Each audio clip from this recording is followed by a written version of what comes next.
Good Morning Africa programme bi nga xamante ne saa nekk bu waxtu bi jotee den di am mbégte lool dellusiwaat waxtaanee réew mi def taxaw seetlu ci tolluwaay bi ñu ngi leen di jaajëfal bu baax a baax ci safoo bi waaye tamit ci kóolute bi de profito di ñaanalaat ñëpp jàmm surtout ñi nga xamante ne ñu ngi tawat nekk ci cause kër yi ak ci hôpital yi ñu ngi leen di ñaanal yàlla bu baax a baax ñaan yàlla mu delloo leen seen sago waaye tamit ñu ngi bàyyi xel ñi nga xamante ne ñu ngi am nattu nekk ci kaso yi fu ne ci réew mi surtout ñi nga xamante ne ñu ngi fale ci Mile 2 Centre Présidence ñu wettali ko di ñu bàyyi xel suba bu nekk ñoom it ñu ngi leen di nuyu bu baax di leen ñaanal yàlla ñaan yàlla mu teggi nattu yi ba ñu mën a dellusiwaat seen njaboot ak seen ay activités yàlla mën na ko yàlla def ci barki nabi Mustafa sallallahu alayhi wa sallam su ko defee tey di alxamis yem ak fukki fan ak ñeent ci weeri décembre 2023 comme ni ñu koy waxee saa su ne at maa ngi waaj a tàggatoo su ko defee ñu ngi ñaanal ñëpp jàmm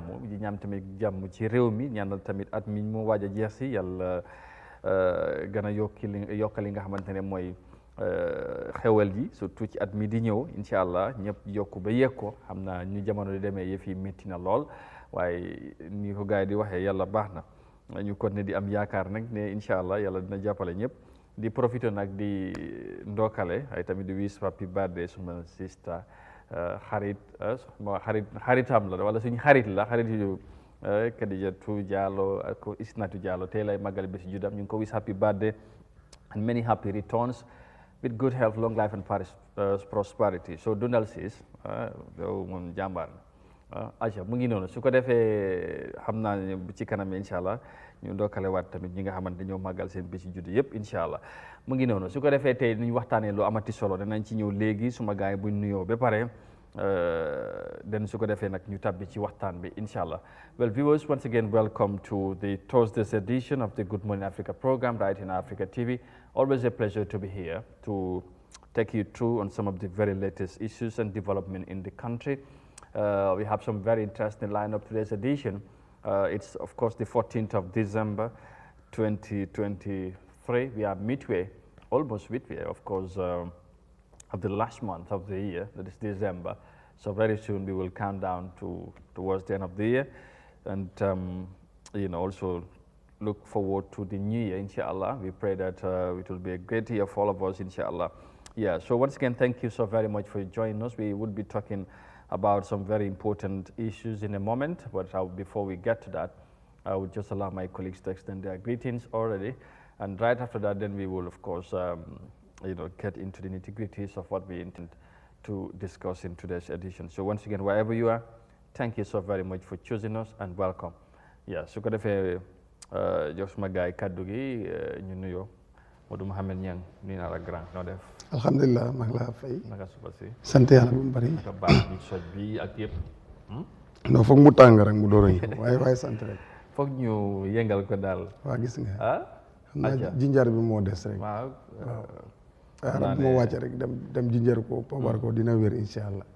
jërëjëf Amadou mag laa nuyu di nuyu maam di nuyu seetaan Eyeafrica TV ñoo xam ne ñu ngi si réew mi ak bitim réew yëpp di taataane fi seen xibaar yu wér te wóor ñu ngi leen di nuyu di leen ñaan a jàmm di ko sàkku si ñoom di sant yàlla mayaat nañu ñu ñëw toog fii si jàmm ak tal ak fekke ñu ngi ko sant si loolu bu baax a baax di am mbégte si programme bi di si ànd ak yow saa su nekk programme bi askan bi di xaar di nuyu ñu bëri ñu nga xam ne bu jàmm time bi jotee rek ñu ngi toog di ko xaar rawatina Gambie si nekk outside dañ dee bàyyi xel kër gi bu baax a baax ñu ngi leen di nuyu bu baax di leen ñaan a jàmm si mel ni Ibrahima Sow moom taxut mu ngi def seetaan programme fanaa mu ngi noowee moom ñu ngi ko nuyu bu baax ñoom Alaaji Cissé suma jarbaat Alaaji Seka ko moom nijaay Alaaji Ba wala maam moom tam mu ngi leen di nuyu bu baax ak suma toomaa la toomaay Amadou la tam waaw toom waaw ñu ngi ko nuyu bu baax waaw toom jërëjëf ñu ngi ko nuyu bu baax Mr Silla foofu si jàmm ñu ngi laa nuyu bu baax di am mbégte si yow bu baax a baax di la ñaanal jàmm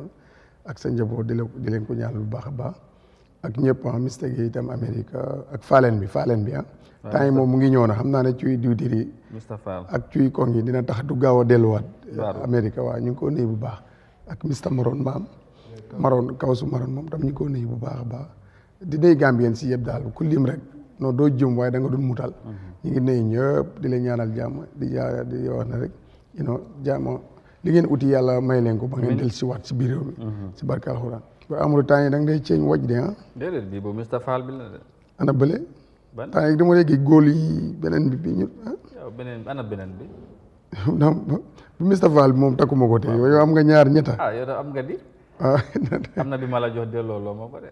non boobu moom air bi dafa toj. yaa ngi wax de. ah waaw. ma ne am na bu ma la jox. kon jeex na. kon jeex na. kon kay jox naa la jox nga ma. waaw kon jeex na saa sant rek ñaanal ñëpp ah. waaw ñu jàmbaar parce que am nga ñu ne kuy wax. waaw ku laa déglu rek mooy sa lépp. wallaahi soo yemun si déglu bi. di la nemmeeku. di la kool yi noonu. waaw di jëflante ak yow. yu ba soo dëgg-dëgg amuñ seen fay. waaw definitely ñoom itam ñu ngi ñëw ñaax bu baax. ñu bari ci ñoom léegoo léegi. waaw bu ñëwee fii buñ la gisee. buñ la gisee xàmmee la. da ngay gis réaction bi mu doon lu positif. waaw di la encourage motivation boobu dafa baax. waaye tamit duñ ci yem léegoo léegi comme Mr Fall mag la waaye dafa amoon yitte pour gis ñu. te sax xam naa ne yee plan bi xam ngeen man daf mu ngi yaakamti. non ma ñang foog ñu arañaat de. yow ak maam ak Amadou yëpp. ñu gis leen waaw. so loolu sant yàlla la so gis nga kii. Binta bu ne Bintu tamit nekkoon fii I think. waaw Bintu moo xam nga fu mu nekk dafa sori mu ne. waaw mu ngi nekkoon fii waaye moom. Bruce bi waaw Bruce bi. yaa sa time waaw. waaye US la nekk and then moom tamit. ñun ñëpp dañ dee follow programme bi so ñu ngi leen di gërëm baax. xam nga moom day nekkal na fi time de demaat. time bu mu fi nekkee daf daan call wa. exactly loolu am na solo bu baax. ñu ngi leen di gërëm bu baax a baax. alright su ko defee mu ngi noonu gannaaw ñang ñu jox maam moom tamit kàddu gi ñu nuyoo den su ko defee nag incha allah ñu yaatal maam nuyu ne la bu baax naka suba si. alhamdulilah SG maa ngi lay fay di la ziar nuyu la nuyu ñang nuyu staff ak management bu Eyeafrica TV Pan Africanist TV nuyu delloo njukkal followers yi ak viewers yi fépp fu ñu mën a nekkee ci biir réew mi ak ci bitim réew comme ni ngeen ko waxee rek ñu ngi ndokkale ñëpp ñu ngeen lim ak ñu ngeen limul te ñu ñuy faral di seetaan bu doon suñ sago la foo leen mënta nekk ñu fekk leen fa jël suñu juróomi baaraam ne leen ko jàpp sukk suñuy nuyu leen ni ñuy nuyoo buur ndax doolay jën ndox la waaye nuyu njaboot si Sawanekunda famille góoru jigéen mag ak ndaw sappay maam jibi WhatsApp groupe góoru jigéen mag ak ndaw nuyu delloo njukkal ñaanal suñu wësila suñu sëriñ ñaan yàlla yokk leeram borom Medinatul Anwar ñaanal suñu xalifa Cheikh Bachir yàlla woyfal yan bi nuyu mboolem ñi nga xam ne ñu ngi tëdd ci lali hôpital yi yan yàlla fëgg seen jàngoro bañ delluwaat seen njaboot ñi caabi féete ginnaaw ñu ngi ñaan suñu borom génn leen ci natt yu nu mel xam natt du noonu ngëneel la waaye saa yuñ ci jógee yàlla na leen xiir ci leneen luy wane seen yokkute ci àdduna ak taxawaay bu nu mel nuyu kilifa aada yi teg ko ci loxol président Adama Barrow ak mboolem political party leaders am mbégte kontaante na mu waxtaane ponk yi nga nam mu fësal ñu yaatal faram-fàcce indi ci suñ xalaat ak suñ gis-gis tey ci waxtaan bi jërëjëf SG. alors jërëjëf maam thank you very much ci loolu am na solo bu baax a baax xam naa ne réew mi toll dafay baax tuuti rek ñu waxtaan ci affaire dund bi right te bëgg naa ñu wax ci tey rek ci suba maa ngi wax ak mu ne ma yéen daal li ngeen wax ci dund bi doyul parce que am naa dafa mu ne léegi daf dee gëj dem bitik xale yi rek lay yónni su lay yónnee sax bi la tey bu mu demee jënd Nescafé rek ba Nescafé $7 mu ne dafa tiit. li nga kan noonu benn waay waaw donc waxal waaw non menti moom na Nescafé xam naa loolu la soxla woon loolu la jënd. sachet bu ndaw bi waaw $7 xam nga almost ma ne ko ne kon affaire foofu la tollu de. yeah $255 $5 moo nekkoon latest but soo xoolee even nen léegi is $15. léegi xam nga lan laa réalise ne mooy comme ni ñu koy wax ne suñ xaalis bi right now nu moo ñàkkee. value is really should be foog naa ne Ministry of Finance and the Central Bank they should do more monetary policy bu ñoo wax war nañ cee gën a taxaw parce que ñu ngi wax ne dalasi bi mu ngi resist against the foreign currency but CFA bi in particular dégg naa fu mu nekkan tamit junne bi is almost $530 or $40 so loolu almost bi moom yàgg na fa moo daan waaw kanaa kay lu teg waaw lu teg bi laa wax teg bi dem na tati yow boo ko bëggee $540 lañ la wax boo koy jaay ñu la $510 $520 man tam loolu moo ma jaaxal $530 benn 5000 CFA rek nga bëgg see lekka $20 loolu amul dafa ëpp so gars yi war nañ régler loolu la moo tax affaire yi métti because tey boo bëggee dem Sénégal lu fekkee li ngay jënd indi ko Sénégal la jógee nga jënd CFA bi $530 ou $535 dem soo foog mu seer waaye ñun bu ñàkk fii wecc 5000 bu nekk li fi nga fa daan am $5 time boobu noonu yàgg na trop weccit bi yàgg na fa mujj gi sa Jammeh waayaloon na si because there's a time it's 90 si 94 yi rek 96 90 yooyu noonu 5000 bi demoon na fi 90 dalasi time boobu noonu so bu mu yégee si la gars yi ñëw ne du romba 250 réguler ko fa ba xaw ko fa yeewu tuuti bu xam nga tam ñii ceeñ man xam nga lan lañ war a def ba weccet bi c'est-à-dire nii naka leen war a def yéeme na de yëf yi demee parce que loolu dafa reflect ci dundi askan wi right now régulation la soxla rek peut-être na ñëw na di ñëw nii moo des nag waxee régulation la waaye mesures yi dafa war a doon lu nga xam nga régulation bi foog nga jël mesures yu nga xam ne this free liberal market bi nga xam ne tey is a policy or a xam nga ECOWAS protocole bu nga xam ne daanaka réew yu nekkuñ di ko sàmm waaye Gambia bu ci taxawee pour wane ne daf ko bëgg a matale te ñun gis nañ ne ci biir Sénégal lañ nekk understand nga mënuloo fi nekk nga ne du ma use CFA ndax li tax dafa jafe trop waaw léegi nag su fekkente ne yow xam nga ne sa xaalis bi du génn sa biir réew lépp loo mun a am ci biir réew mi ci koom xaalis boo war a génn dem Bissau ci booda bi nga koy change def ko CFA boo war a dem Sénégal Kaarang nga koy change def ko CFA léegi nag xaalis bi nga am moom nga yore te sa biir dëkk bi rek la moo flow da ngay def pexe pour xaalis boobu mu am doole understand nga léegi nag loolu li ko mën a def rek mooy nga indi policy yu nga xam ne daf laa leer ne bu demee ba exchange rate am na always yow sa xaalis bi da ngaa def pexe nanga nga koo déprécier understand nga mu nekk ci kaw benn mënuloo wax ne local market bi du am because of am na ñu nga xam ne si loolu la ñoo dundee waaye tey da ngaa gis always and all the time central bank buñ ne ñu ngi weccee CFA 5000 da ngaa gis ne Amadou muy businessman dafaa def 5000 bu teg $10. because waaw loolu la parce que exchange rate bi soo demee ci banques yi nga xamante moom mooy di official central bank nu ñu koy ceeñee it's very understandable if in commercial banks yi bon soo demee ci li nga waxee ci informal sector bi dis marché booy boobu moom amul contrôle exactly so foofu nag te ñu problème ñàkk bi foog na def ñu te ñàkk ku yoree xaalis sa dollar ñu ñàkk nga contrôle am sa boobu dollar wala am noonu sa amul dara pound lu ñu wala fay ci CFA tax doo dem si banque yi daanaka di ko wecci foofu ñang mooy amee raydam dem paak taxaw si kaw yoon bi bu Amadou ñëwee loo amee CFA loo bëgg a dalasi understand yow nga wecci nga ñëwaat toog gars yi xam nga saa yu ñu yëngalee tuuti rek affaire yi def day xala wàññeeku waaye buñ noppee bàyyi gars yi nii facto is a problème waaw dafa mel ni teguñ yenn policy ak mécanisme yoo xam ne nii dina tiital nit ki wala dina régler nit ki ba nit ki du def loolu exactly soo waxee ak ñoom maanaam ñoom dañu nit ñi ñooy coow rek ñu coow affaire dina teg soo waxee ak ñoom dañ la wax ne ñoom ñu ngi def seen kéem kattan la ñu mën ak yooyu but ñoom xam nañ dëggantaan luy xew ci dëkk bi am na dañu wax ne leen na tamit dafa nekkari contrôle bokkoon na ci policy yi ñu defoon bi loolu after indi woon na problème ba ñu yoroon xaalis bi doo tax réew mi demoon na ba ñàkkat li nga xamante mooy foreign currency ba loolu amut nag pour nga import sa problème la mooy bu ñu waxee time boobu ku am foreign account da nga mën a save daka sax li nga xamante ne moom mooy doo mën a withdraw foreign currency loo mën a rek mooy save so loolu gars yi téye woon seen xaalis bi so li nga gis ñoom tamit dañu am stratégie te nguur loolu dañ ko soxla but whatever it is suñu xaalis bi nu moo ñàkkee value ni right now c'est problème loolu nguur war na mën a am beneen pexe bu mu liggéeyantee loolu man xanaa ñu ceeb ko su yow tam sa boppa soo téyee xaalis sa boppa di nga sonna bu ko foog nga jëfandikoo sa xaalis boobu noonu bu xaalis bi tam doo ko mën a denc ci kër gi rek foog nga yóbbu ko si banque bi yooyu noonu non gars yi dañoo préfère def seen ay on deal parce que xam nañ ne loolu bu yàggee dafay métti ko amul yow fekk ne businessman bugg na pour dem indi ko man xam naa ay businessman ay nguur am na yeneen solution yu mun a xeexee loolu because lii non dafay jafe non gis nga xoolal système bi ci xaalis bu nekk Gambia rek la am dafa bari moom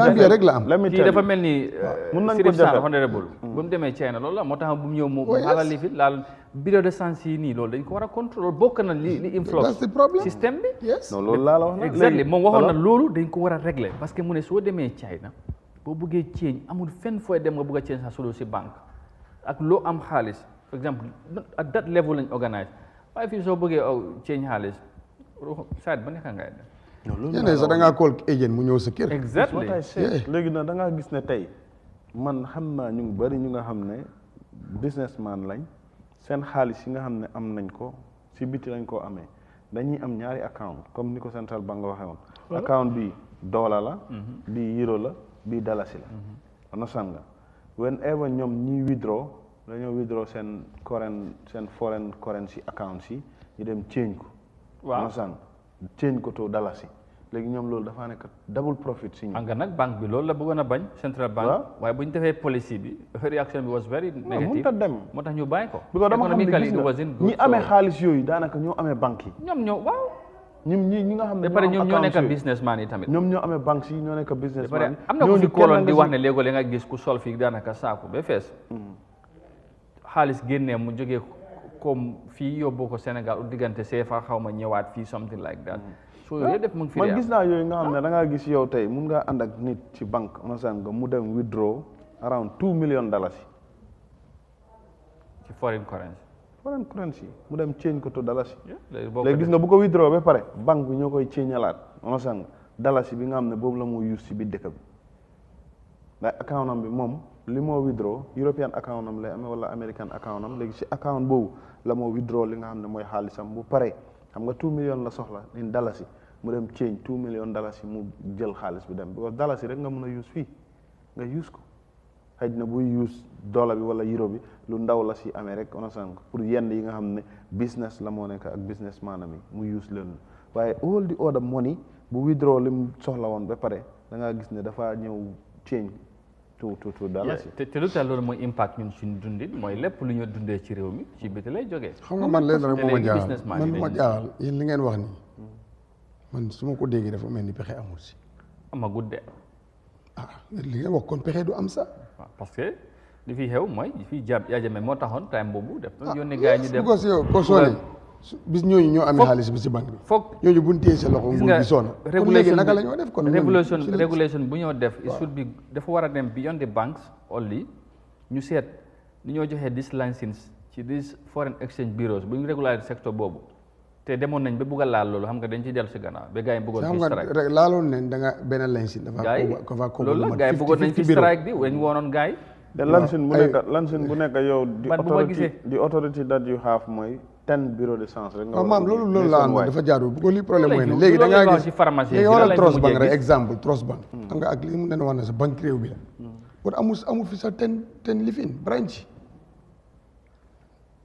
yes because trust bank pour nga gis ko sa problème soo lu tax lu ëpp doole loolu moom amul ten nga bàyyi bitig kooku muy opérate moo doon ten waaw loolu da ngay jox nit ki soo joxee dañ doon bëgg a limite pour accessibility bi maybe c'est Gambian ba day support waaw I think it's a private bank fanaa jiite yooyu noonu Trust Bank GT Bank moo nekk line bank with the central bank Trust Bank is a government it's a Gambian bank waaw loolu la waaye man it's a private bank waaw loolu la it's a private bank loolu la so loolu dafa am solo but li dem na ñëw na li ñoo wax rek mooy affaire dund bi seeraay bi te at mii ñoo dem mun nañ jot ne yëf yi war naa mun a métti so nit ñi tamit ñu sooraale ko am yi tamit ñu jëm koo yaxanal te xam nga end-of-year bi def te bari ay events festivity bi bari nit ñi tamit léegi event bu xew nga bëgg a dem te dundin bi tamit sometimes mooy loolu nag is private life ku mun a dem mun ngaa dem loolu buñ ci wax waaye nit ñi nuñ mun a wax mooy kilifa yi ñu jéem a taxaw lu dem ci dundin askan bi seeraay bi ñu jéem see def luñ mun parce que man ne dégg naa ne Mauritanie waaw ak xaalis boobu munti indi boo fa buggee dugal si boore bi moom dinañ change sa xaalis def ko CFA wala ñu def ko dollar seen ogier bi moom ñu ngi ko contrôle bu nga xam ne nii doo fa dem mukk di ko defee wax nga dee ñu génne nañ si CFA bi de yëngu na ñoom ñu ogier la ogier xaw ma Burkina tamit ak Niger ak Mali te say ogier bi lu mu néew doole soo fa demee ñu ne la lii 1000 ogier ama lay jar nga compare ko fii mu is very daf dee cheap trop bu ko xam nga loolu la ñoom dañ réglé seen dëkk bi gis nga dëkk Amadou dañ koo réglé boo xam nga fekk dëkk réglé wuloo dund bi du baax dëkk dund bi dafa war a cheap in many contexts nga door a mun a bugg di dem si kanam waaye dëkk dund mun ta seer jafe dëkk boobu di ànd ak dem si kanam mënul nekk and in many contexts that kind of possible da ngaa mën a force to force nga xeex ba sa dund dëkk yomb ku am loo am dund dëkk boobu mu ngi si tànki pour dem waaye dëkk bu nga xam ne dund bi dafa seer te li ëpp si dëkk bi amul dafa gën a dem gannaaw rek so loolu problème la te loolu nag yéen lu ma gis ñu wax nii luy tax xaalis bi di seer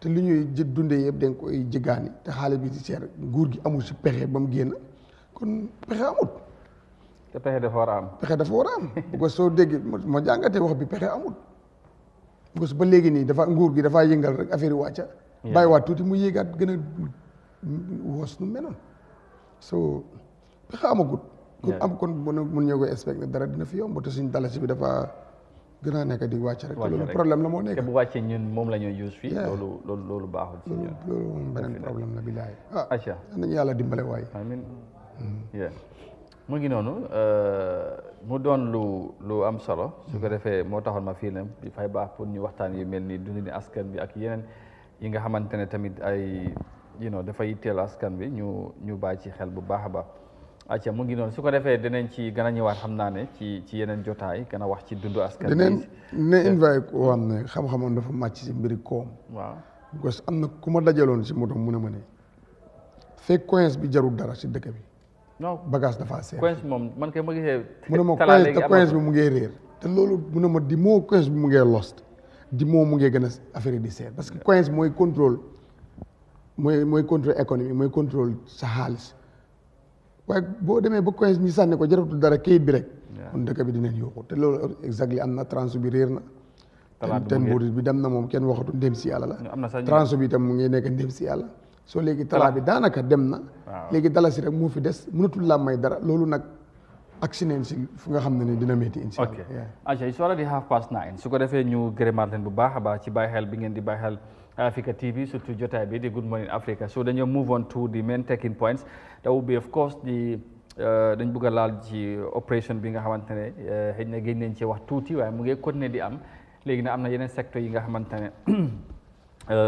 ñi nga xamante ne opération bi laal na leen ñu ngi génn nañ di wala wax nañ ci impact bi ñu jàpp ne sax ne opération bi ni moo demee nii mun naa laal li nga xamante ne mooy tourisme secteur bi na leen affect parce que xëy na ni yëf yi demee waajaluñ ko ak yooyu nañ déglu ñenn ci ñoom li nga xamante ne moom mooy wax nañ ko leneen li tey nañ jógee ci wàllu sports tuuti ñu ngi sentu fii ñu war a dalal ñi nga xamante ne mooy Gambia Football Coaches Association ñu war a ñëw discuss ci seen welfare of course some of the challenges that coaches are facing and all that sometimes I know not so often that you discuss about sports in this program but we will certainly do especially in the next coming weeks or days because AFCON is already at the corner and Gambia is going for the second time.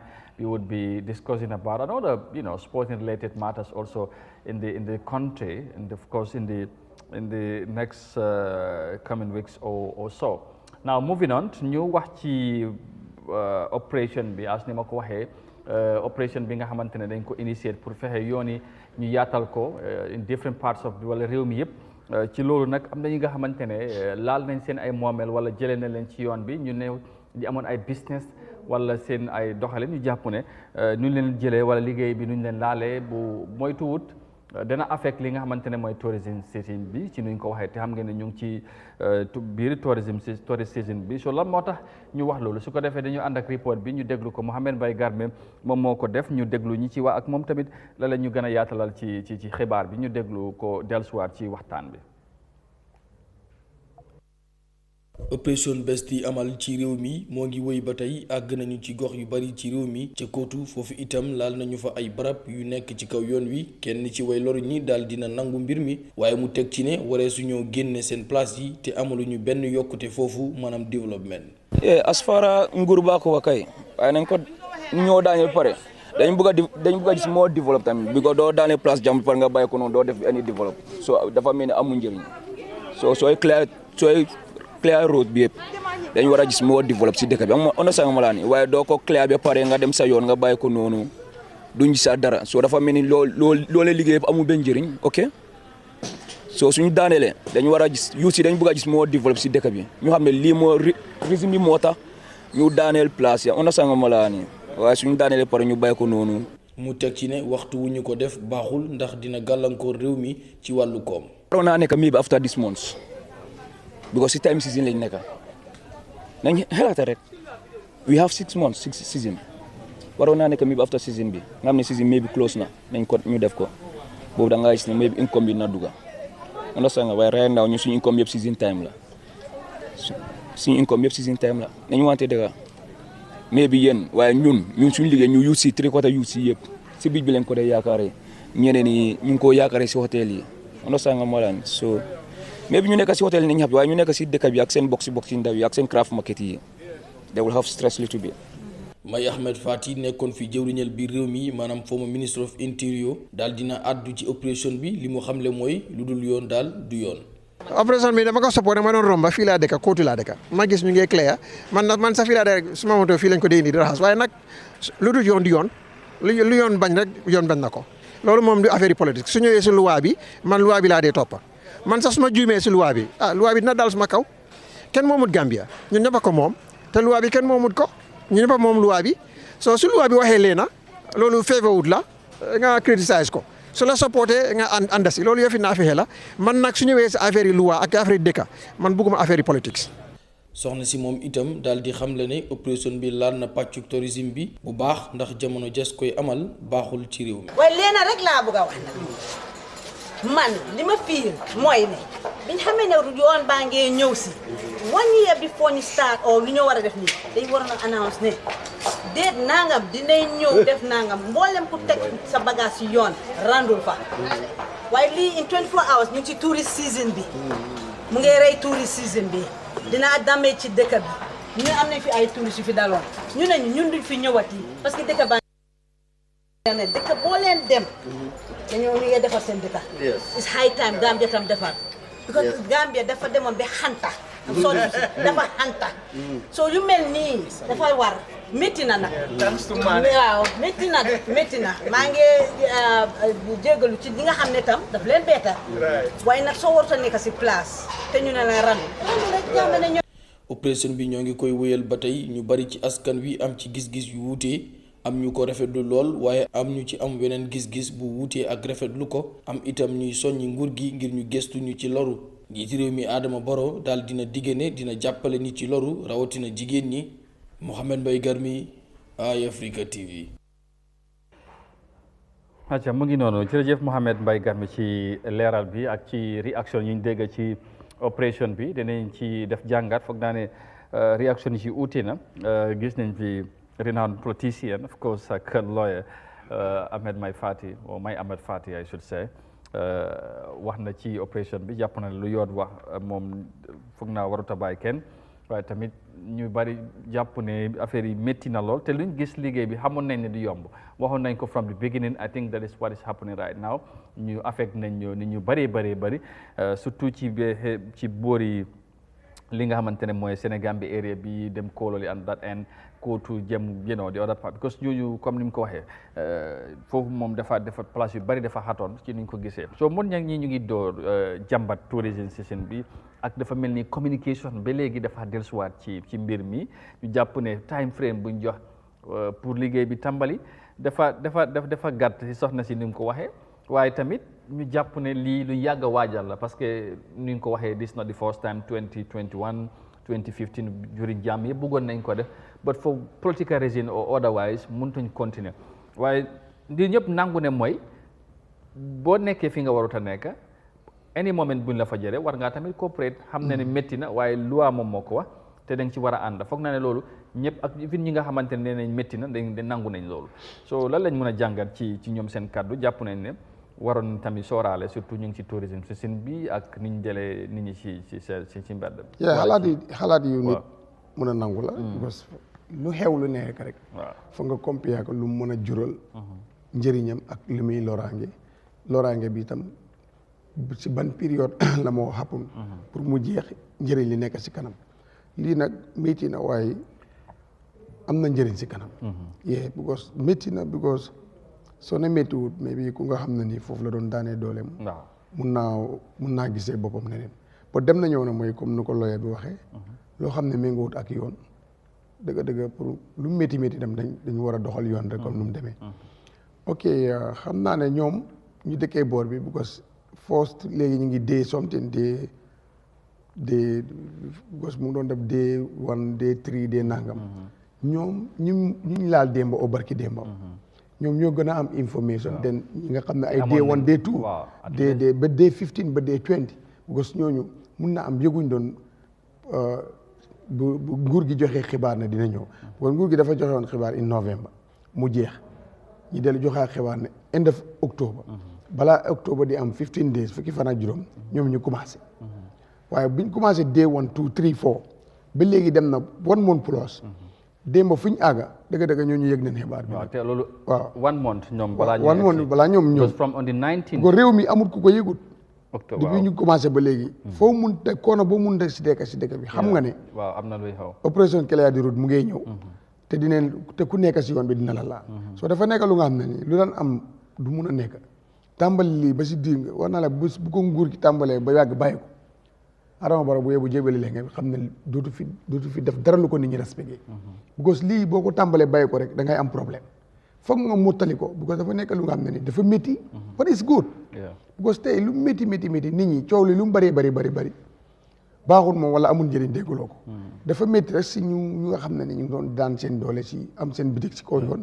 ñu génne leen fi métti na si ñoom waaye dem na ñëw na ku ne xam na ne réew mi dafa am problème yoon. te wax naa ne lii bu mu nekk sa yoon yi mag yi ifin biir dëkk yi amul. da ngaa gis ku ñëw jël fensam nga gis yoon bi continuer ay 10 meters. nga gis ku ñëw rek half 5 meter bi. da ngaa ñëwaat si koñ fensam bi defaat nii ñëwaat loolu yëpp dañ ko war a régler. te fi mu ne nii kuy lii yéen a Gambien bi ba léegi man gis naa ñi nga xam ne ñi ngay sampa arrière bu nga xam ne nii bu lii amutoon. fañ bëggoon a xalaat dafa am seen yoon bi ñu bëgg perron bi nekk si kaw yoon bi this is the problème Gambien si lii mooy seen problème. da ngaa bàyyi 50 meters si gannaaw ñoo sampa si kaw yoon bi. te loolu warul soo greediness boobu noonu ñu am daf ñu sonal soo ñun yoon sóoraale wuñ ko sóoraale wuñ lopitaan sóoraale wuñ dara soo Gambie bi den xaw a tardé si loolu moo tax buñ ko bëgg a def foog mu métti moo taxoo ma ne la bant boo jubbantewul bu muy tooy bu xaaree ba mu wow boo ko bëgg a jubbante ni muy def waaw dafay damm soo damm nag Amadou waaw loolu moom foog mu métti waaw dafa métti toj tam dafay métti soo loolu foog ñu xam ko ba dem na ñëw na mooy ne góom naa ne rek defar la si nguur gi jublu moom ak nu munta demee defar leen si jublu te askan bi right now gis neen njëriñ bi impact bu mu nekk di am nit ñi gis neen ko te si kanam tuuti dina gën a am parce que bu ñoo defaraat yoon dinañ gis yoon yi ute yin amoon bi ko dina yaatu tuuti so loolu daal ñuy bàyyi si xel di mastawu nag waaw ñi nga xamante ne ñi nga xam ne parce que am na kii wax ci ñoom ku njëkk a wax mu ne moom ay ndaw lañ te ci tourist secteur bi lañ yaakaare te affaire bi daf leen laal waaye loolu dafay dellusiwaat ci ba léegi fi ma waxoon mooy yaa ngi wax léegi ci Gambien bi ñoo profito ñëw dugg a encourage yoon bi sampa mooy loolu ci jikko bi la. waaw loolu moom ci jikko Gambien bi de waaye ndax jàpp nga ne tey ak ñu ñoo wax ne ok time buñ maye dafa gàtt waaye tey buñ mayoon sax one year. est-ce que bu opération bi tàmbaloo ba léegi dana am Gambien si ñuy jël effet sérieux. non parce que lu ma la wax mooy ne ñii ñu laal démba barki démba. ñooñu 1 month before yëg nañ ko. lu tax before they are not prepared woon dara pour jógee fi. te ñooñu ñoo gën a am information. day 1 day 2 day 3 day 4 ba 20. parce que mun naa am ko yëgu ko ba yow ku yëgut lii si réew mi. ñi tëdd si lopitaan sax yëg nañ ne am na lu xew si réew mi loo xam ne ni ñi ngay tasaare mbedd yi. te waroon nañ jël seen responsabilité nga xam na nag fi nga toog tam moomuloo ko. dëgg yoon yi waxuma la dara beneen 5 years sax lii xanaa xamuloo ne am na ñeneen ñu dinañ yokkaat yoon yi xamuloo loolu. ñii dinañ ko yokkaat parce que ñun dañ fàtte lu bëri amul dañ bàyyi lu bëri. réew mi dañ sóoraal lu bëree bëri recent li laa dégg ne sax xam nga tipay jëlee nañ leen ci Jabang highway bi léegi ñu ngi leen yóbbu Sàllaaji fu ñu leen yóbbu Sàllaaji foofu marché la woon ay famille ñu ngi doon wax ne ñoo ko am nga mooy lu ma laa wax nguur gi dafa war a indi loi bu nga xam ne ni dëgg la yow mun ngaa moom sécurité waaye lépp am nga nguur gi ñu ngi ko wax waaye du dëgg all land belong nu ñu ko doon waxee sax ba loolu amul waaw am na ñi nga xamante ne moom ñoom recently bi tippa garage yi demee fële am na famille yi dem fa ñoo moom foofu jigéen ñoo fa na njaay ñaar léegi tippa garage yi leneen fa jox mooy Sàllaaji noonu ba ñooñu bu ñu yégee ne parents yi ñi ngi ñëw den yoxosu soo foog ñu déggal loolu am na si pàkk yi yaatu yu nga xam ne ni buñ ko caaxaanee maam yi kenn buñ ko ko bàyyee loolu mun ta nekk léegi tippa garage fu mu nekk foofu amul njëriñ léegi soo buggee suuf da ngaa dawal ndànk nga dem foofu fi ñu nekkoon Jabang wóoru bu moto saaraane musiba am te foofu gars yi ñu fa doon jaay lu ne maam xam na lu may wax mais xanaa fii tam mu neen faa jaay lu ne de waaye parce que mu ngi lëndam moom itam waaye dem na ñëw na mooy ne daal foog lu des si suuf bi ñu gérer ko téye ko bañ ko pasaree te xam ne richel li maam lu mu fi wax am na fu ñu jox pàkk jaaykati moto yi waaw bu ñu amutoon foofu naka la ñoo def nguur gi moom suuf si luy pàkk yi yaatu yu fi def forestier yi nguur gi moo ko moom na ko téye buñ ko caaxaanee loo xam ne ni nit ñi dañ koo jëfandikoo ñu jox ko nit ñi jëfandikoo lu des si suuf si nag kenn nit waratu koo jëriñoo lu askan bi bokk rek leen fa war a def right now waaw waruñ ko fee dogal kenn kanaa ngi samp kër gu nga xam ne ni ay téeméeri nit dinañ fi liggéey ñu jox la ko te loolu moomuloo ko meeg soo ne daal luwaas la rek daanaka booy dem nga bàyyi nguur moom ko waaye amul luñ laaj amul jox beneen indi ak ñeneen ak ñeneen kuñ fi jox pàkk yi rek jëfandikoo loo ko développé loo ko na ko nguur gi jël man fii su ma fi nekkoon réew dinaa nangu place yi bëri suuf si yëpp waay yëpp nguur gee koy moom politique bi duñ la bàyyi de buñ ma bàyyiwut man dama fàttali man 5 years laay ñëw réglé lu ma réglé dem suma yoon nga dem sa yoon waaw waaye suuf si moom danaa nangu lu bëri moom gars yi ñu ne nguur dafa neex de non man Amadou suuf buñ nekk di ñàkk moom man moo mën a xaar yi alright léegi dinaa ñëwaat ci yow si kanam parce que bëgg naa ñu wax tamit man ci li ñoo yàq li ma gisa ci ay fence ci ay néeg ci ay place yi nga xamante ne jaay ko yu ñoo génne wala yu ñoo yàq man loolu xaw ma naka lañ la moo tax nit ñi samp ko ba pare loolu man xaw ma ndax ñàkk a xam la wala bëggoon interest moo tax waaw léegi boobu dinaa ñëwaat maam ci sa réaction ci li nga dégg ci gars yi li ñu wax ci liggéey bi daf leen affect communication génn na ci nguur gi tamit dafa war a sooraale ndaw yi tourisme li nga xamante ne mooy season bi and all that gos ñoom ci secteur boobu lañ nekk naka nga jàngatee kaddu yooyu ndax fil nga ne luñ mënoon a consider la foog naa démb rek yaa ngi doon something like ok bu ñoo def opération bi xëy na benn aspect bi rek lañ xool mooy yoon yi dañu war a yaatu safety bi but the after effects of it tamit dafa mel ni loolu dañ ko xala fàtte ci opération bi but naka nga déggee ñii seen ay concerns ak li nga xamante ne mooy situation bi fu mu toll. jërëjëf Amadou. I was very lucky démba pour am di security advisor of the president moom mi nga xam ne moo lead this operation. muy Jeng. Dr. Jeng. Mr. Jeng waaw with the chief of staff démba suñu réew and this is what we were talking about. lii moo nekkoon suñu topic of discussion bi throughout benn rek ci leeral li nga xam ne Jeng wax na ko fi.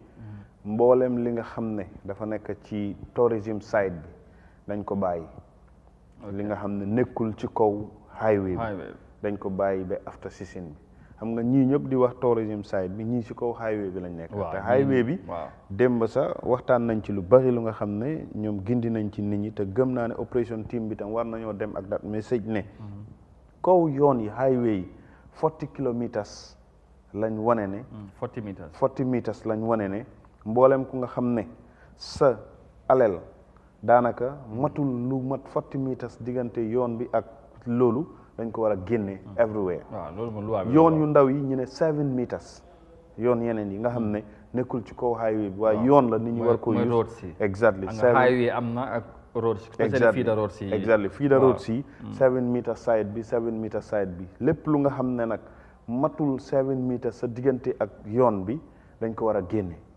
masan démb waaw total 14 mooy waaw exact yooni ruq-ruqaat yi waaw te nag soo xoolee nag daanaka yoon yi nuñ meloon est-ce que amoon nañ sax 5 meters space time boobu wala wala 3 meters waaw problème waaw loolu la te loolu la chief wax nag mu ne yoon yëpp moto dafa war a dem moto dafa war a dikk. waaw nit ñi am fuñ dox nit ñi am fuñ dox. nit ñi am fuñ dox waaw loolu ñoo sóoraale. loolu moo nekk seen projection ci opération bi biñ ci jógee. so moom maanaam seen yaatal yoon yi amul rek si yoon yi mag yi. dinañ dugg ci biir ruq yi. yoon yëpp ci biir ruq yi. fépp fu nit di jaar mboolem fu feeder road nekk. ak secondary roads. loolu ñoom secondary roads lañ ko day waxee. all secondary roads waaw mooy yooni ruq-ruqaat yi.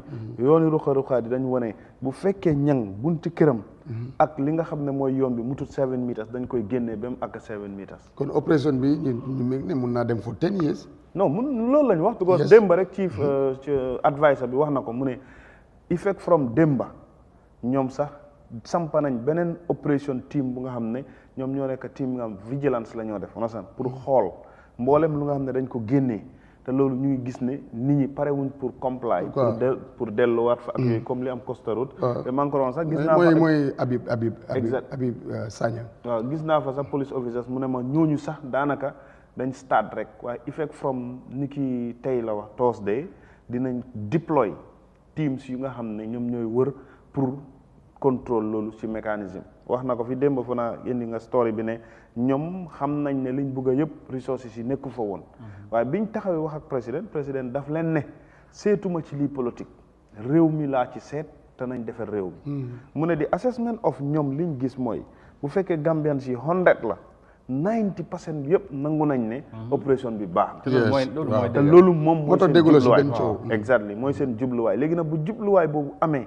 li leen war mooy sustain ko mooy li nit ñi doon wax li nga wax ci gannaaw fi ndax lii dina continuer mu ne loolu mooy laaj boobu nag mu ne delluwaat na ba président bi gar mi wax na ko ci story bi wan na leen ne mboolem jigéen yi nga xam ne ñàkk nañ ci place wala ñàkk nañ ci seen liggéey dinañ leen dimbale pour ñu amaat li nga xam ne mooy place pour ñu am fu ñoo liggéeyee ba even ñenn ñi nga xam ne sax xëj na ñàkkoon nañ seen place yi waaye bu ñu defee calculation xool ne 40 kilomètres yi génnee nañ ko 7 kilomètres yi génnee nañ ko te nekkut li nga xam ne moo nekk correctment onasaan nga looy yokk mun ngaa continuer sa business waaye fekk ñoom li woon seen target loolu am nañ ko beneen bi ñëwaat na mu ne soo xoolee marché yi nga xam ne dañ leen bàyyi woon yëpp yuusuñ leen fu mel ni marché fële bu nekk bourse bi mu ne this coming Saturday all security lii naka security security lii naka la tuddati unit si manasaan nga dañoo dajee foofu pour ñu clear marché bi yëpp setal ko delloowaat ko ba nit ñi gis ne mboolem ku nga xam ne da nga fa soxla place pare nañ pour jox la place nga use place yu ne mel. dafa mel ni marché boobu dafa mel laaj nga leen daal juuti dina fa parce que ñoom bu ñu demee clear ko léegi ban council moo fa sañ a dem di laajte juuti. loolu laay wax of course. ci jurisdiction. maam loolu dafa yéeme de. non ci jurisdiction bu mu nekk. loolu moom sax wax na ne moom West Coast la nekk rek. moom Jeng wax na ne West Coast dinañu. mu ne moom soxla na sax yeneen plateforme yu nga xam ne ñin buñ ko soxla anytime because apprécié na programme bi démb ne dëgg la understand nañ am na fu nga xam ne seen laps la waaye loolu ñoom jàngee nañ ci opération bi mooy communication bi. understand ba biñ jeexale sax mu wax ko mu ne. loolu moom seen cat la mu ne they were very lucky comme démb ñu am plateforme bu nga xam ne local language la mu ne because ñoom understand nañ right now ni security reform policy bi nga xam ne ñu ngi ko indi dañ ko tëgg ci olof soose pël saraxule ak all local language si pare pour use medium si ak media bi pour communicate ak public bi pour nit ñi xam lan moo xew. boobu moom te loolu tamit usually maam buñ defee loolu. parce que Barrow ni ñu ko dee doxalee da nga gis projet bu ñëw wala luñ bëgg a def léegi lu ñoo dañoo wax dañoo dugal foofu local language si waaye lu ñu dee préféré dañoo def comme dañ koo joxe. waaw record ba pare nga play ko si radio loolu du am impact. so da nga war a toog nga leeral nga toog nga comme moom waaw. programme wax ak nit ñi ci rajo nit ñi ubbi laan si ñu kool nga leeral toog ci télé di wax ak nit ñi ba bu ñu xamee bu ñu compare lu ñu war a fay ci lii ak lu ñu war a fay ci la soo ñu ñëwaat nañ dugal record even loolu li nga xam ne ñëwul sax loolu la ko démb mu ne ko yéen the only plateforme bi ngeen use mooy press release te nit ñi yëpp riituñ fii foog ngeen use radio yi foog ngeen use télé yi wax ak nit ñi dégg leen communication is their problem te moom accept na ko démb loolu moom foog ñu accept is something loo xam ne dafa am it's an open secret waaye coming back to the context of tourism side bi understand nga démb moom wax na ko leeral na ko ne Jeng mi nga xam ne moom moo nekk security advisor bi mu ne lépp lu nga xam ne dafa bokk ci tourism side bi xam nga tourism side boo demee li ko dalee Sénégambia ba Kololi ba Palma ba Bakaw nale ci highway bi la starté ci tali bi nga xam ne moo dem nii léegi da ngaa gis ne ñoom seen opération bi dañ koy émaler ci tali boobu du egg ci hôtel yi du egg ci restaurant yi waaye right now ñii nga xam ne ñoo nekk victime yëpp tali bi xaaj na ko exactly waaw ñëpp ci yoon bale la waaye moom wax na ko démb from here mu ne ñoom seen boppa dem nañ def seen sauvé study nañ gis nañ mboolem place yi nga xam ne mu ngi soo rombo tali bi dañ koy bàyyi ba tourism side absolutely because foog ñu def ko if not su ñu duggee ci biir foofu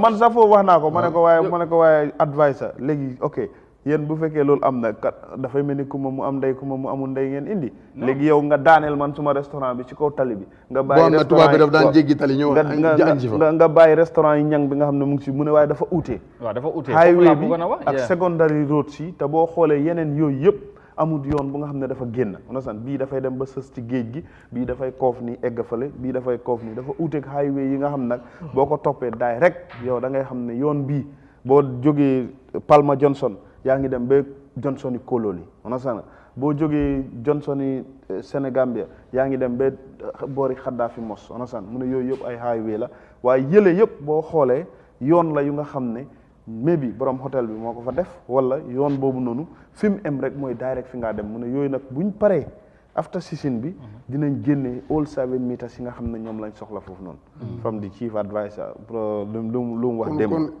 ok loolu am na solo loolu baax na trop su ko defee comme xam naa ñi nga xamante ñuy wax ni loolu dina leen gën a dalal xel waaye apparently they are affected already ñuy wax ni affaire def leen laal moo tax ñuy raise concerns di wax ne xam nga ñii di wéy surtout soxna si du moo waxee ne dafa mel ni dañ ko war a waajal at least one year wax ak ñoom ne this month this time dañu war a xam nga waajal boobu Gambian bi dina waajal boobu sax man wax naa ko Jeng démb ak Chief yëpp mu ne dëgg la am na waaye ñoom comme ni ñu waxee rek seen reliable source of using medium or platform mooy press release understand te press release yooyu moom wane na ne ñoom since understand nga last November lañ toog ak ñi nga xam ne ñooy seen committee yëpp involve councils yi understand nga ak chief security officers yi understand na ne Ministry of Local Government and Lands ñoom ñoo élif physical planning Ministry of Transport and Infrastructure ñoom ñoo élif NRA te ñooñu ñoo lead operation bi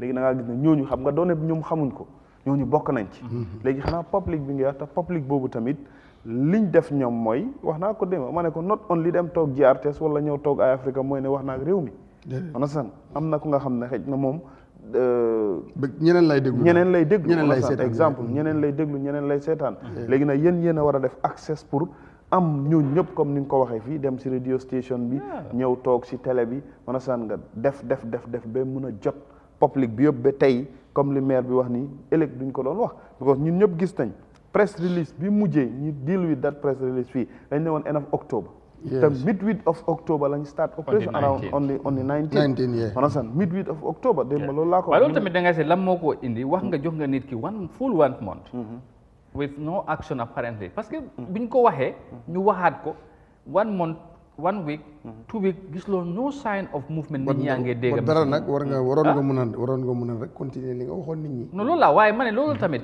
naka la ko nit ki mën a understand su fekkee wax nga jox naa la 1 month notice yëngatuloo sax notice bi was not serious you know guys serious in ci woon no what do you mean serious it's about only dafa jeex yow one month septembre bi for example yow waa lu tax ñëwaat ñu ne at the end of the ñu ne it's a reminder ne ok by end of October waaw dañoo start operation so jox nga nit ko di whole September deful dara yes first week of October no sign of nit ñaa ngi dégg move sax Amadou second week of October the same thing so gars yi xam nga soo ko toogoon October yi dina delsi waat duñ fi jógee lii jóg rek dama la ko depuis dee woon ma ne la non xam nga yow wax Gambien foog nga ko waaw ne exemple comme li nga wax la nit ñi duñ doon gëm lu dul ñu gis right now exemple wax nga ko man wax naa ko démb ma ne ko man xam nga wax naa la ko fii am na suma xarit yu nga xam ne si Stin Kona bi lañ nekkoon amee woon fa garage ñooñu ba tey am na si ñu nga am amuñ garage waaye ñoom si ñoom lañ dooree opération bi waaye biñ fa jógee tey ñi daane seen place yi nii ñoom gis nañ loolu moom laa wax moo tax démb bettul one month loolu la dem ba jëng loolu la mu ne léegi sax dem nañ ba ñoom seen boobu buñ ñëwee dañ laa wax ne génneel sa alel non dafa ne li loolu leen di def génneel sa alel dinañ fi ñëw dinañ fi ñëw waaw ñu romb dem bàyyi la mu ne ma boo xoolee te man li mu wax noonu man mun naa ko witness non man de gis naa loolu costume si Tuesday bi maa ngi romb fële Icy Wonderland xam nga foofu soo xoolee face bi yëpp si restaurant bi si ko yoon bi la wax waaye dañ ko génnee te gars yi dañ ñëw wax ak ñoom ma romb foofu ay kapinta ñoom ñu ngi génne everything li ko dalee gis nga Johnson yi oncle Buur bee Johnson yi Palma boo fa demee tey yow da ngay tiit sa ne non lii nekkul mu amoon si yoon guy gi gannaaw ba si gannaaw guy gi mbaadu ay ma ne am na kër yu nga xam ne ay kapaak lañ defoon ci bunti kër yi yooyu yëpp génne nañ ko everywhere léegi xoolal da ngay xool fii ba Johnson yi Eyeafrica fële waaw taabaan boobu dégg naa fu garaawoon foofu te foofu dañ ko corrigé waaw foofu dañ ko génne waaw loolu moom dégg naa man gis nga bu ma fa romboo si talaata bi maa ngi gis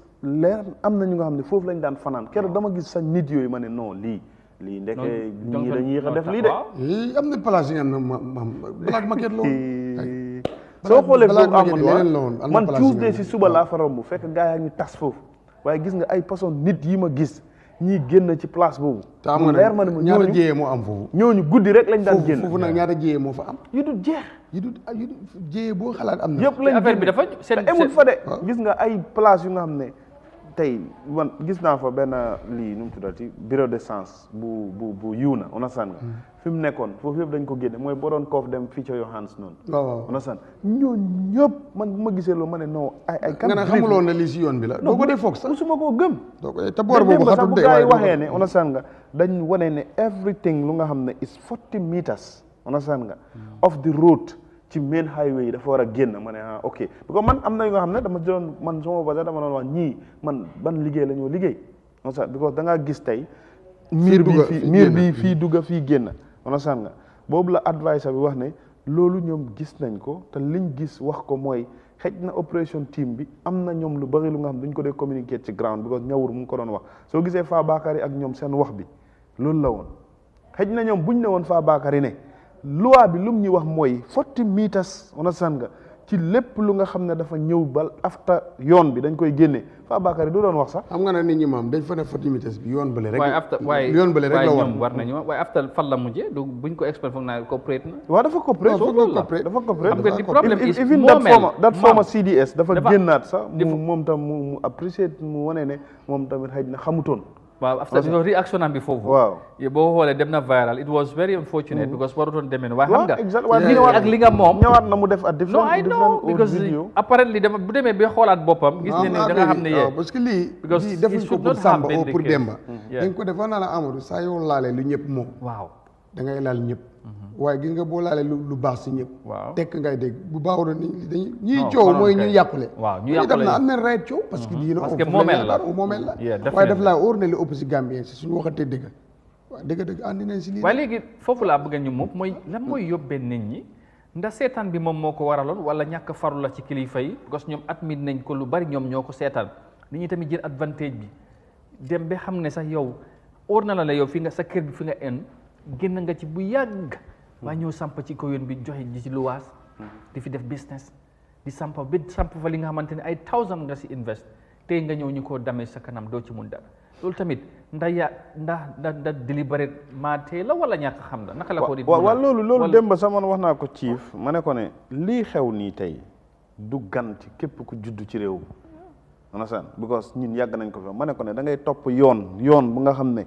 tey ngeen ne ok yoon yëpp 7 kilomètres daanaka da ngeen koy faxas waaw 7 meters understand nga topp yoon ba dugg kër Fatima understand mu ne ma waa léegi nag loolu du tey nguuri Adama Barrow si leadership am nga ko bële mi waaye government yi Gambia la because Jawara moo ko jiite Jammeh ñëw waaye loolu nag buñ ko war a génnee foog ñu damm foog ci toj foog ñu yàq te man wax naa ko démb man gëm naa ne loolu warut a am because physical planning director toog na fii ñuy waxtaanee lu nu mel ñin ñi gëm ne loolu warta am moom mu nangu ko admit ne loolu lu amoon la léegi nag nan lañ mën a def pour faggandeku ci loolu mooy ñi xeex li fi nekkoon pour mu jógee fi ba ñu tegu ci yoon understand because moom wax na ko mu ne dëkk bi su fekkee dëgg la rek nga nekk doomi réew nga dem ci yeneen réew boo ñëwee ci biir réew mi da ngay foog ne réew mi amul dëkkuwaay yëpp marché la te xam nga loolu xel nangu na ko te loolu nag loolu amul xel nangu dafa am waaw loolu moo am xoolal lii rek réew mi dafa paccaxoo parce que réew mi mbedd mi leen def marché xoolal fees bi nii guddaay bi gis nga léegi Coste Route xam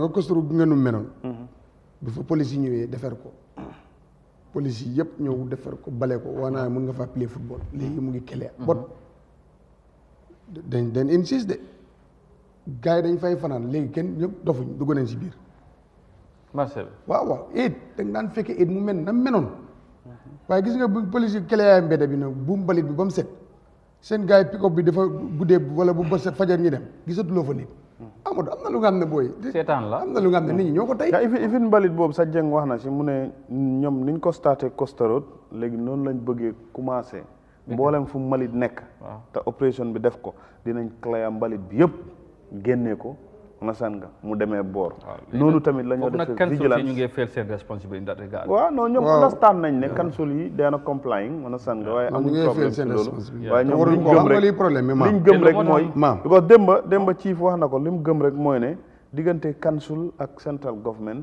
daanaka partnership la understand doom moo war a am doom ak waajur la wala mag ak rakk waaw doom ak waajur la mag ak rakk rek doy na waaw léegi am buñ comply ñi ngi war a askan bi gos ñoom nekkuñ gis nga ay ñu organise li opération clean di lifin ñooñu faluñ leen ñoom askan bu leen fal buy loru ak nu mu mënta demee Amadou da nga war a dem wala ñooñu ak ku leen ko mënta teg yow li si sa responsabilité demal def loolu mooy loolu man loolu laa góom afta nga ñëw jàmbat li nga jàmbat waaw li la war wee def ko ba pare man loolu laa góom nga ne lii ñu ngi ko waaye def nag yow doo wax ne rek yow ñii de ñëw waaye def lii yow nga dem toog yow jotewuloo central government yow askan mi nga tooñ waaw te loolu absolu loolu moo nekk di am because foo xoolee for exemple KMC ñoom yes dem nañ ba léegi commencé di defar yeneen marché pour jigéen ñi leen seet ko gis naa ñuy dem di gars yi yëpp ñu ngay travaillé waaye am na gars yi nag am na dégg naa marché tam am na Brikama am na ñaambaay xaw ma waaw dégg naa foofu marché am na kenn nekku fa waaw kii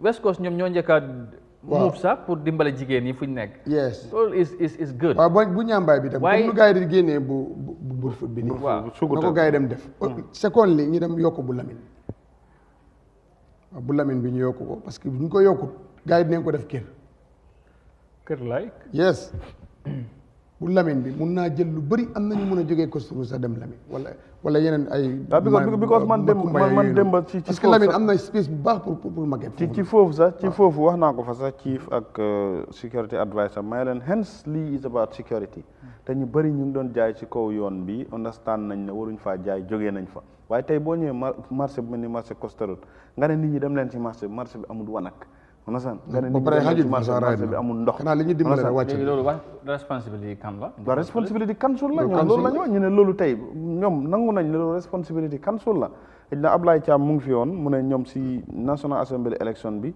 demoon nañ gas fa lii nu mu tuddati wanak ma ne ko xaw ma de waaye man tey balaa National Assembly danaa bële waaw du bii de du bu passé nii de waaw moom loolu la wax rek moom loolu nag dafa waroon a leeral du bii de foofu kay lu fa ne xam naa ko waaw bële la woon ñoom njaga ñoo joxe woon xaalis exactly njaga jarbaati waaj waaw moom joxe woon na xaalis ñoom Amadou ñu dem gas waaw Amadou la man maa mi ndax moom moom waa benn la magaa raka lañ waaw ñoom Amadou loolu moo fa indi toile di nekk si boori fil bi noonu fekk bu maquette bi gasoon boobu yàqu na boobu dafa yàqu à tool yële itam yàqu na waaye loolu moo warul kansul buy am si weer nga wala at bi nga am ay millions si marché boobu noonu yow yaa war a defar marché bi marché bi sax man démb wax naa ko feewut sax from the highest authorities of ñoom ñu ngi toogoon may leen marché bi amul woon ak because man démb balaa maa ñëw si marché bi laa jógee maa ngi toogoon ni mu ne ma man de kër jàmbur laay dem wala bu dul loolu ñëpp la su ma ñibbee suma kër bu may àgg su ma ne salaamaaleykum teg naa suma baag bi dugg si wanag xam nga léegi wax nañ ko fi ñoom xam nga léegi ñu am bitig yi mag nuñ def solee ba nag loolu la because li tax moo ko ci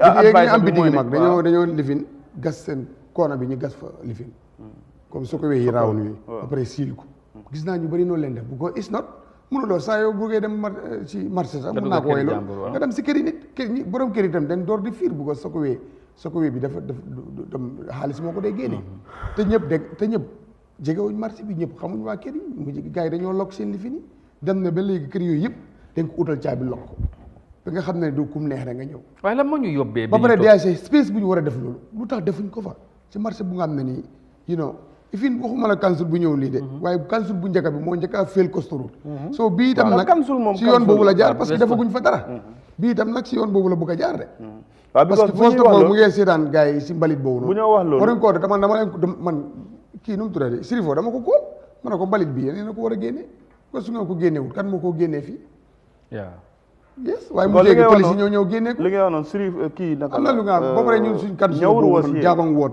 ñawur dafa la guñ dara ñawur loolu la wax mu ne ok waaw buñ ne marché bi amul ko naka marché bi amul woon ak si kii Sirifo Sonko moo fa nekk last 5 years yëpp moom defu fa dara yes léegi nag kii he is just coming into office naka Dabo yàggagut ak yooyu waaye li ma wax rek mooy ne from the highest authorities of ñii nga xam ne ñoo indi opération bi te ñoom conscience yi nga xam ne public bi ñu ngi ko reshape towards this operation ñoom na leen leer ne marché yi ñuy dugal nit ñi marché bu mel ni marché Costonou amul wanak man wax naa leen ko démb mun a san te ñi ngay forcé nit ñi dem ci marché te yaa ngi forcé nit ñi pour ñu toog ci wanak bi waaye tam nag waaye tam ñooñu ñu wax ñi dugg ci marché bi ñooñu nit ñi ñoo bàyyi fu ñu war a bàyyi marché dem fu ñu war a dem ñoom génnee moo leen war boo génnee nag da nga leen war demal fi nga war a dem léegi nag ki yoroo marché moo war a def li mu war a def ki war a dem si marché bi dem fu mu war a dem bàyyi yoon bi parce que tamit maam loolu moo war a am ñii mënuñoo gas parce que ñii moom ko defee danaa dimbal rek de opération bi xam nga ñoom ñu ngi ci dimbal waaye nag xam nga ñoom fi ne ñu ngi ci dimbal ba ñu ngi buum mbalit bi nit ñi ñoo leen fi teg ba dimbale nit ñi ba pare opération bi lu leen war opération bi lu leen war lañ nekk di def yes parce que tey council bi ñoom ñoo ñëw di fayeeku xaalis every day waaw so mun loo ñëw di fayeeku nit ki every day li war ci moom defoo ko am na ay fan yi nga xam ne jigéen ñi dañ siisu fan yi nga xam ne booy jaay yaa ngay gëstu noonu waaw nanguñ doon fay jaay di gëstu police mu ngee ñëw jigéen ñu bëri nanguñ doon fay so I mean loolu dañ ñoom duñ fay si li njaay mooy daw ñëw di la laaj fan yi am na fan yu bëri gars yi nangu ñëw fay boo ñu ne ñoom njaay mooy daw ñu bëri na ñoom duñ si fay juuti waaw du ful la loolu moom du ful la man de man ku ma laaj may la du ma fay waaw léegi pour round up this whole issue again police itam ñi bàyyee marché bi ñoom itam ñu ngi toroxal suñu yaay yi ak suñ jabar yi suñ bàjjen yi ñu bokkut ak opération bi ñëw ees ni yu ndaw yi xam nga am na ci yoo am na ni am nga da ngaa ñëw ñu jël bu fekkee ay police yi fa ñu taxi leen ne la yéen seere leen fii boo jàpp palaati naana koona kooku ñëwaat nga jàpp place yi jaba jàmboo koona kon loolu yi sew yi ba pare di ci loolu leen war a bàyyi gars yi xoolal gars yi dugal si biir rek ba koona yooyu yëpp am na yu bëri yu ma si xam de waaye léegi yow naa gars yi nag dinaa toj kaas nag waaye yow léegi yow toog nga fi gars yi ñu génne leen tey suba nga ñëwaat nga ne ñëpp ñëwaat ne waaw dëgg moom ñëpp a ñëwaat ma ne lii léegi what do you want them to do ba lii di solution bi de jàpp ni ki mu dem ñëwaat borom pousse bi awam biscuit ñaar nangam ñu faxas ko yóbbu ba si gannaaw birig bi mu ñëwaat géref ma ne ko booy lu yow mu ne ma xaay gars yi dama gisee ak ñoom loolu mooy tax jaay bi mu génn moom te est-ce que bu gisee moom tey suba bu ñëwaatee war a dana nanguwaat gisee ak ñoom FFB bu ajëree ba léegi ngoon gu ne mu gis ko ñaari biscuit xam naka la ko mooy rajo yi ndey rekoon noonu muy wax noonu waaw man am na ku ma ci sa parce que waa ji jàpp na ko ak ñàngal yi am doole mu ñëwaat man dem ci peggam ma ne ko man la paak de naka la nag man am na ku ma dama gisee ak moom rek am na ku ma si gis si Saturday bi mooy ñu dee jaay sukkur noonu dama ñëw xam nga ñoom ñëpp si kaw yoon bi lañ doon nekk mu ñëw fekk mu ngi laaxu ma taxaw ma ne ko sukkur laa bëgg ma jël ma ne ko xanaa gars yi bàyyi nañ leen pour ngeen nekk fi mu ne ma déedéet suñ leen gisee rek dañoo daw ma ne ko waaye loolu mun naa yaaxa sa sukkur bi di mu ne ma ñun kay noonu nii lañ fi nekkee loolu la de parce que président bi wax na ko sax mu ne the problem is mooy ne rek gis-gis bi mentalité yi jigéen ñi surtout ñuy jaay comme ñu nekk ci mbedd bi boo fa jaayee toog si ngay gën a am customer jarale bi foofu la parce que nit ñi dañoo teel a dugg ku la njëkk a gis rek fa lay jëndee balaa moo dugg si marché moo taxoon borom place yi seen bopp dañ doon complain loolu waaw da ngay ñëw fay sa bitig bu seer teg say bagage ñi ñëw teg sa pousse dëgg te gi nga costume foofu borom ñu nekk si magasin amul luñ daju da ngaa gi gars yi ñëw fili prosor yow da ngay bëgg sa foofu building matériel moo foofu waaye yow doo xam ne sax am na bitig yi fi nekk exactement nga xam nga booy li la wax ne ñu ne gis nga foos génnee bi ñu ne comme ñoom luñ jaay si weer boobu dañ daan toog foofu ñaari weer duñ ko jaay te mooy dëgg léegi nag xoolal ko suru nu mu fi da ngaa ñëw paak sa moto yow da ngay indi bagage jënd demaat yow da ngay indi bagage because chief joxe na ko exemple démb da ngay indi bagage pour nga war ko dugal sa place doo ko mun understand bagage boobu yow di nga luwaasaat pousse wala demaat jëliwaat leneen luy tax yow nga spend si lu ëpp sax fi nga jëlee sa bagage yi bu dee Banjul la jógee wala feneen la jógee loolu yëpp nag ñoom ñi gëm ne loolu lu warut la moo tax lii dañ ci war a taxaw. alright jërëjëf jërë ngeen jëf xam naa waroon nañu continuer bëgg nañu laal lan moo ñu yóbbee bi fii seetaan bi xam naa wax nañ ko kilifa admit nañ waaye tamit nit ñi ndax dañuy continuer di yéen loolu depuis 1965 and also ndax lan lañ ci war a mën a jàngee with this operation apparently kilifa yaa ngi commencé di wax di jël ay jéego ba loolu nañ ci ñëwaat dañoo jël a short commercial break dugal suñu gan yi teeluma yëg na sax gars yi accident su ko defee ñu wax ci wàllum tàggat yaram léegi ak coaches association so stay tuned, we'll be right back. Let's celebrate the beauty in every single way. Albinism is a symbol of uniqueness. In a world that celebrates diversity, where every shade of humanity paints a beautiful picture, comes a groundbreaking event that promises to captivate your heart and mind. Ideas Creative and Innovative, in collaboration with the Association of Gambia Albinos, proudly presents Miss and Master Albinism Gambia.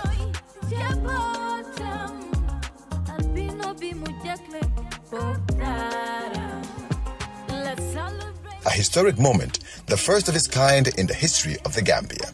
This spectacular event is not just a beautiful pageant, it's a celebration of inclusion, diversity, and equal opportunities for individuals with albinism in the Gambia.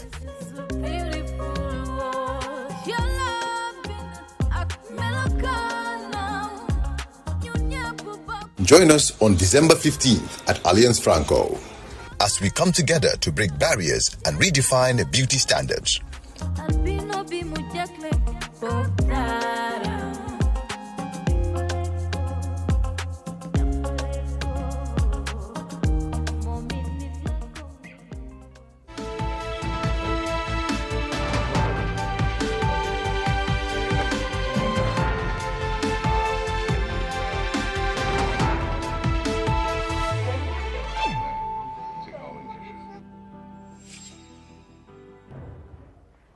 All right, welcome back. Su ko defee ñu dellusiwaat ci second half programme bi comme niñ ko junjee woon ci starting bi.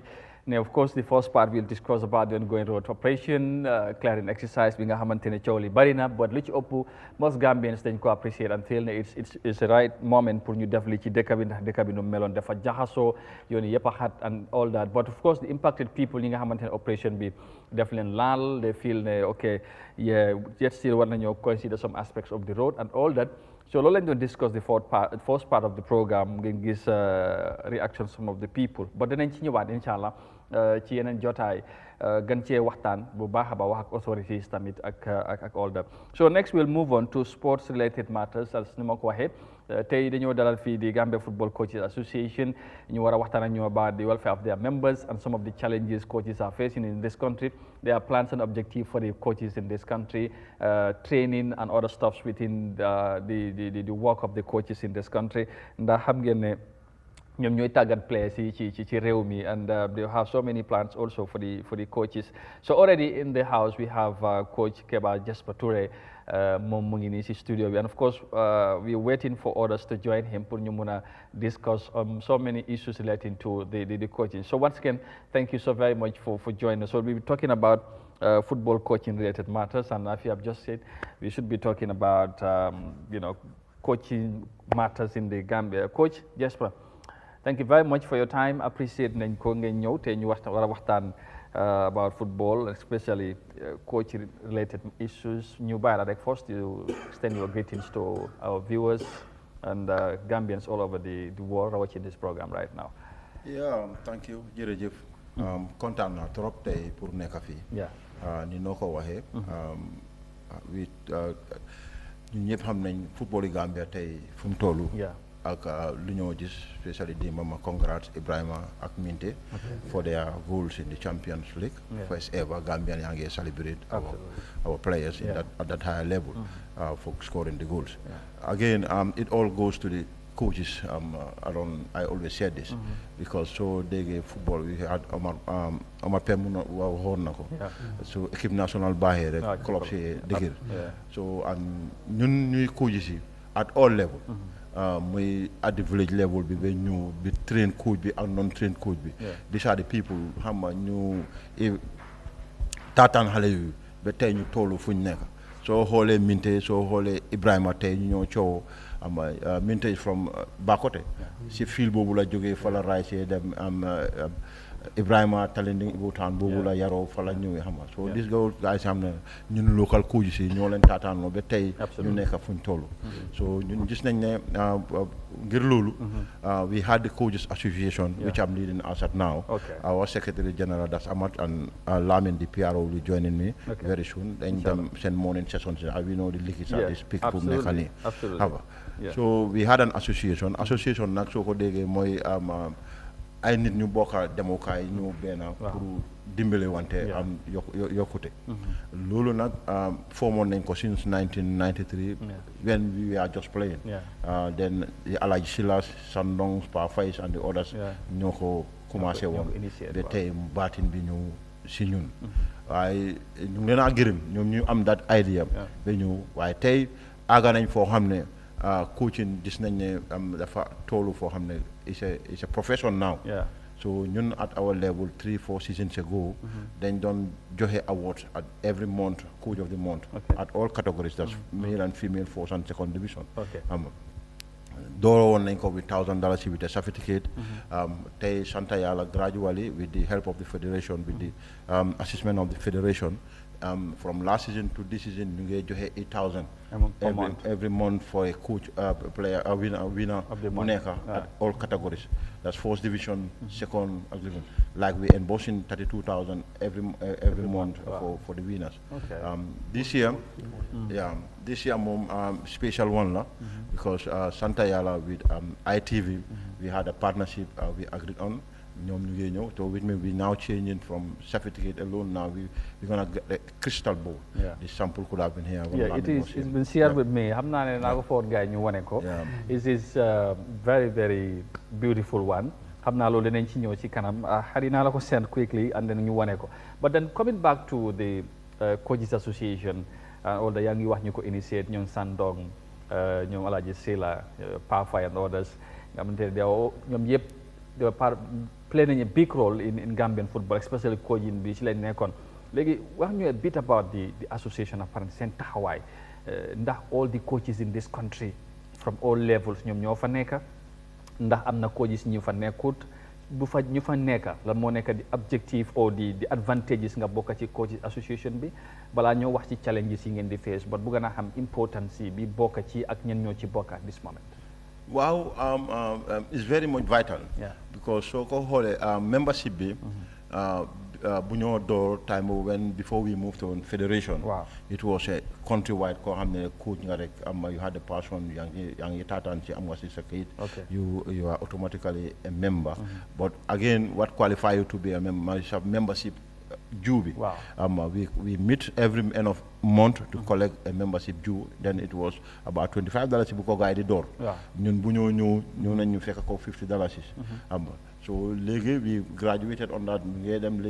It's like a year you paid month $100, which is $1,200. So that payment be more qualify on a membership be one, but the baseline be more.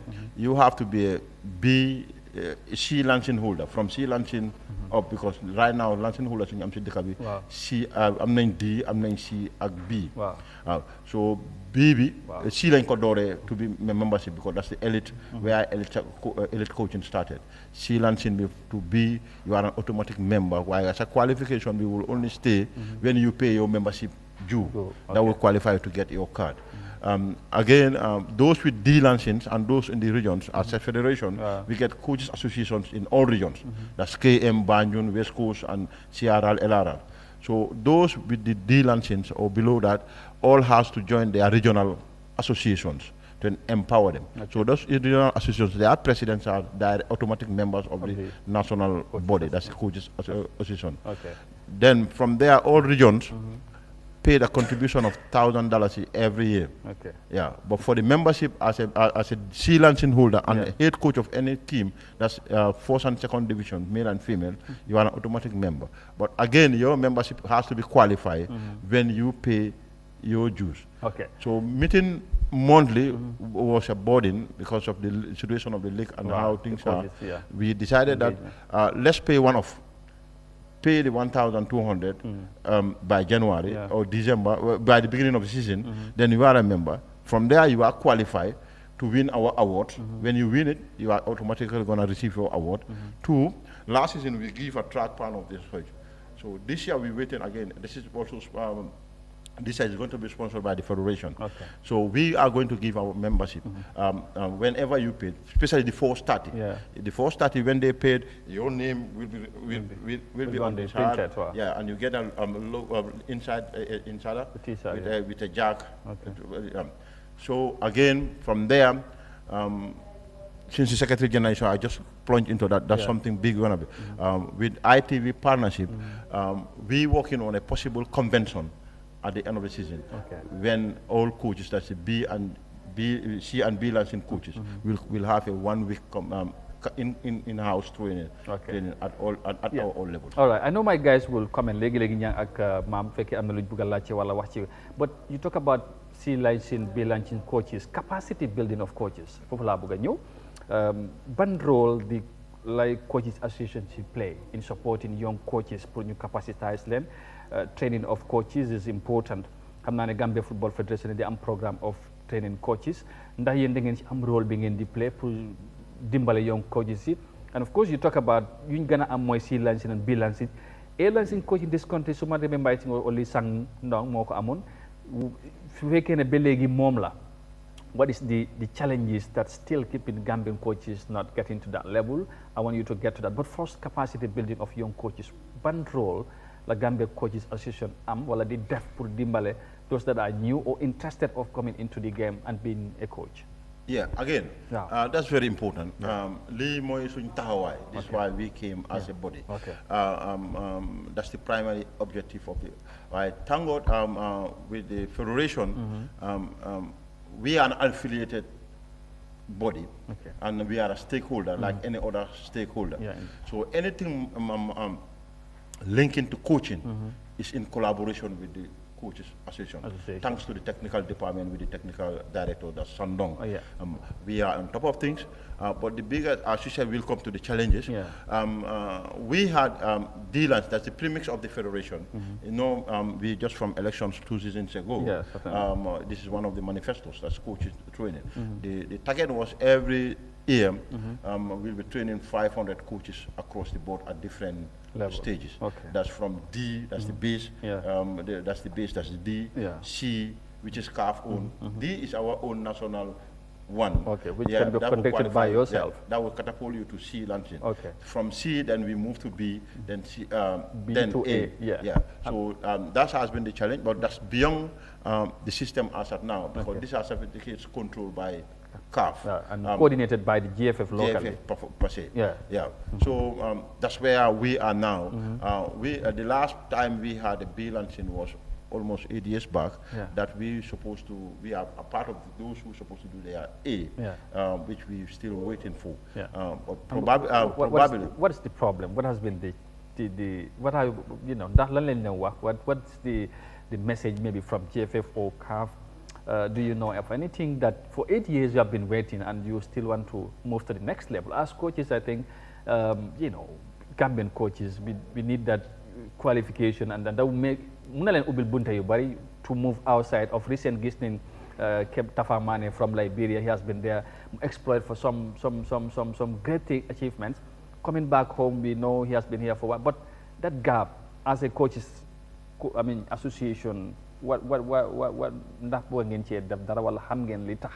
yet still nothing could happen? We as you said, we've been pushing. And again, as I said, we are partners in development, and whatever is happening. Remember, as I mentioned Sandong as a technical director, and he was one time an executive. They were the 4 founders of this association. And we had an open door. He had an open door policy. But this situation is now beyond even the technical department in Federation per se, because remember, these things are controlled by CAF. It's an international certificate. One of the reasons at a short discussion was UEFA wasn't accepting CAF launching, and CAF wasn't accepting UEFA's launching. And as you know, most of our African key players, top flight players, are in Europe. So there was this synchronizing policy going on, so that once you get your B launching here, you could be equivalent to somebody. You might get the chance to also coach in Europe. That's one. 2, there was logistical issues at CAF. This is still at CAF level, but at our level, the federation was already set. It's supposed to be kickstart this October.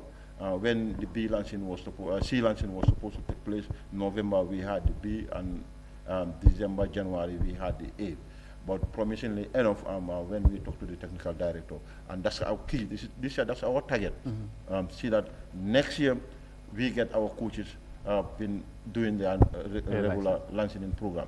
This is why we want to do the convention by the end of the season to prepare or refresh the minds of the coaches after a long season, so that we can be prepared before October next year. All right. Thank you, Jasper. And just to remind our viewers, we are talking to Keba Justa Pura. He's the president of the Gambia Coaches Association.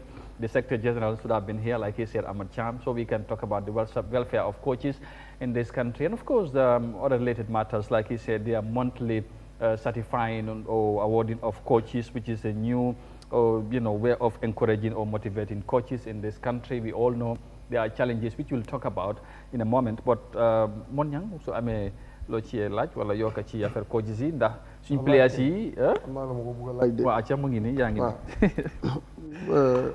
Mr Touré la ñu laa nuyu di am mbégte si yow bu baax coach comme ni mu ko waxee rek lu am solo la si réew gos mu ngi laa booy boobu noonu ñu ne mooy second Gambian Quiz Co Champion League si mboyo fii la jógee dem nekk loolu te am na ku ko doon coach so coach dafa mel ni mooy oustaz bi mooy sëñ daara bi mooy jàngalekat bi waaw lu ma laaj léegi mooy ndax Gambia yi fu ñu toll nii right now si am nañ coach bu nga xam ne am na capacity pour mën a téye suñu national team bi ndax am na fi.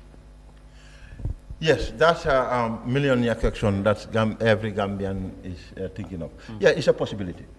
it's a possibility because dëkk boo xam ne tey I would tell you ne bu produce the likes of Lai Bojang, Matar Mbodj, Tafa Mane, Yahya Mane, even Amat. You get the young ones. Moreno is coming up. That's Lamin Sane. You get Moduba Hawks there. You get there are so many of young coaches coming up at the elite bar. This is why we want to improve on. But again, standard has been set at our national level. I would say yes, it's a possibility, but let's give time to grow with our players. But in this regard, are the Gambian coaches ready for the challenge for Futamit? Because okay, it could be, but Tay Alaji Sarr has been on the assistant to Tom for a while now. So in case you design, okay, it's high time we believe in our coaches. Like, okay, Sang has been there before. Mom Neka Nafa, Alaji Sila also coach na. I'm in Gambian should you try, but at this moment, exactly, wow, Bono on the 20 and all that.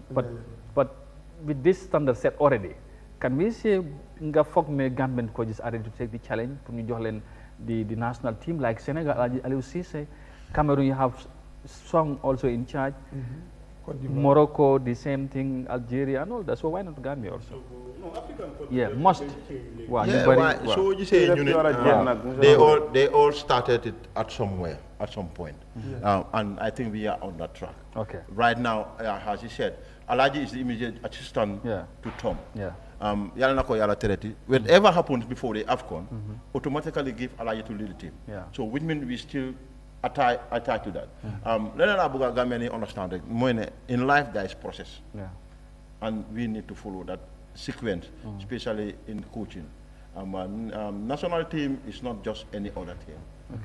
We said the national teams are for the best players and also for the best coaches. Right now, we had coaches exploiting in the international arena. We've seen Matar was with the under-20. He grown with the team. So most of those players are now representing in the national team now. So the process we are yearning towards it. Aliou Cisse.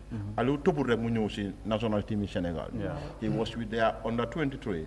That was the Olympic team. After a success story at the Olympics, that was the badge of Ghana Gay, Sadio Mane, and the others.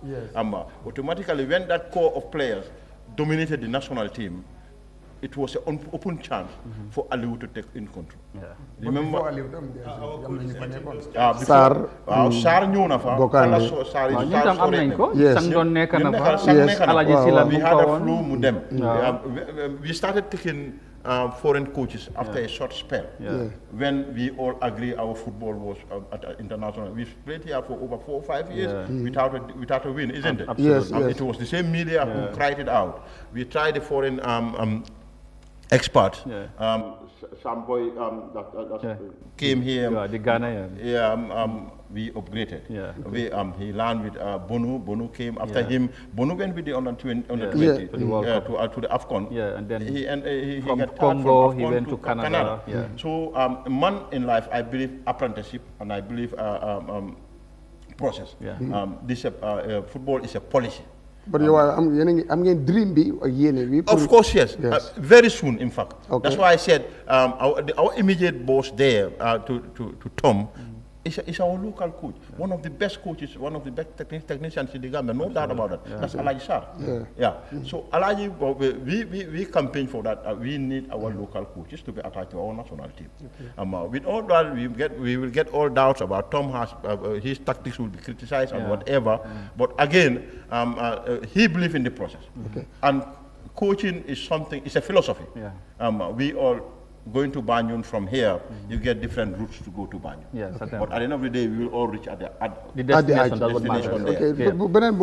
Quickly, because coach, but there's a rule. Fan la yem ak fu mu dalee ak lan la assistant am bi tam comme like nu ma waxee Alaji Sarr mu fa but yan mandate or privilege non assistant any individu Gambia fii sax ak fu munta nekk rek coach responsabilité am fan la yem ak fu responsibility assistant am yem because ndax Sarr mun naa gis li yaaxu right now bu ñu demee AFCON mu insiste pour Tom def loolu ndax doole may na ko. Yes, first place, coaching is not like any other administration. you need a good team to be a successful leader. Any successful coach, Aduna, he had a very good technical background. Let's focus in Bunyo Chow. Carlos was his #1 key guy. More than more def halat because coach bi ci toj land da nga nit kuy halat ci gana o deny sa assistant bi that opportunity you tend to be failed. Absolutely. So being an assistant is very key. Certainly. Your assistant is a responsibility more to guide, to put the coaches. Because remember, this is a man who has the final say. Because again, sometimes this great game, right? Guy knew you deflante ni. Wow. Sometimes the change. That's the most important. Yeah. Those who work together as a team are bound to be more successful than any other coach who works by himself. So I think on the media we've had so many things about. I don't want to go into the national team because that's so sensitive. What I know within them, I talk to each of them. I had that rapport with them. But what we show in the pictures or what people prostrate on what they saw in the pictures might be a quite different thing when you go to the all right, time bi mo gata rek waaw. Xam naa ne comme thank God partnership am na ak ay TV and the coaches they will dina ñëwaat ñu am more time gonna discuss. Ma'am, any reaction to this balaa ñëw by coach mu wax ci challenges yi tuuti and then you conclude with what is going to happen this month and surtout lu Eyeafrica Hadi yónnee naa la lifin bi after nga wone ko gars yi man suma laaj day nekk rek ñaar mooy dañ gis ne réew mi yàgg naa di ko wax buñ ne sports daanaka ñi ciy gën a sonn ñoo ci gën a ñàkk jëriñu te surtout ma la coach am na coach yu nga xam ne daf leen di jaral ñu gis xale di ko jox lonc di ko neexal pour rek mu nekk dara ëllëg pour jëriñ réew mi waaye dañuy gis most often bu opportunity ñëwee dale ko ci leadership yi muy GFF ak association si yëpp bu coach yi war a benefit sometimes administrateur sax ñuy jël benefit yooyu noonu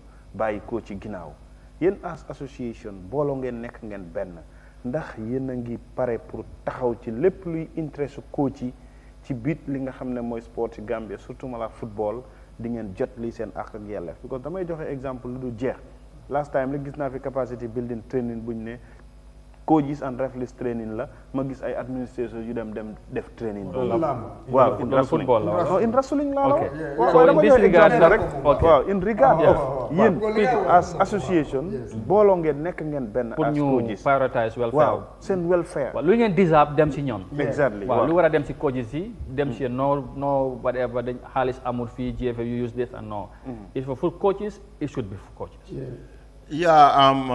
difficult because I know ne fuñ tollu ak suñ football mun loo see bàyyi coaching waaye ñun ak suñ executive with the top brass bi man I walk into Kaba's office anytime I want to and I think there's a challenge in it and that's obvious why the other thing mooy ne whatever is meant for the coaches has to be given to the coaches. Okay. And coaches have been benefited to that because so recently that will tell you all our national local team coaches are Gambians.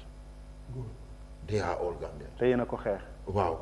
They push that, they have been paid. Good. And again, as coaches you sign contracts with their clubs with you have witness. Whenever there's a breach of contract, then they make sure say balance do it des gana and ñu ngay gërëm clubs yi ci loolu because ñoom ñoo ñu jox that doole happen na fi several times when coaches are sacked which is normal in football fekk contracts yi jeexuñ in breach of contract ku fail da nga am pour fay xam nga and those clubs bu ñu leen approché it was cordial we make sure that those members they get their paid whatever was remaining there they got their money in the contract wow. Yeah, very good man kuma daana Amadou mooy si head coach bi ñang wax na ko tam man that's the belief that I have ba tey dama ko gëm ne Gambia dañ ko war a Gambianize te Africa ak African countries yëpp ñu ngi jël leadership pour own seen national teams yi and it's high time with gis association bu mel ni yéen war ngeen a mun a motivate fédération bi comme ni ko ñang waxee dalal suñ xel ñun Gambian supporters yi wan ñu ne mun ngeen a lead team bi mun ngeen ñuy indil AFCON mun ngeen ñoo yóbbu World Cup te loolu dañ ko war a gis ci yéen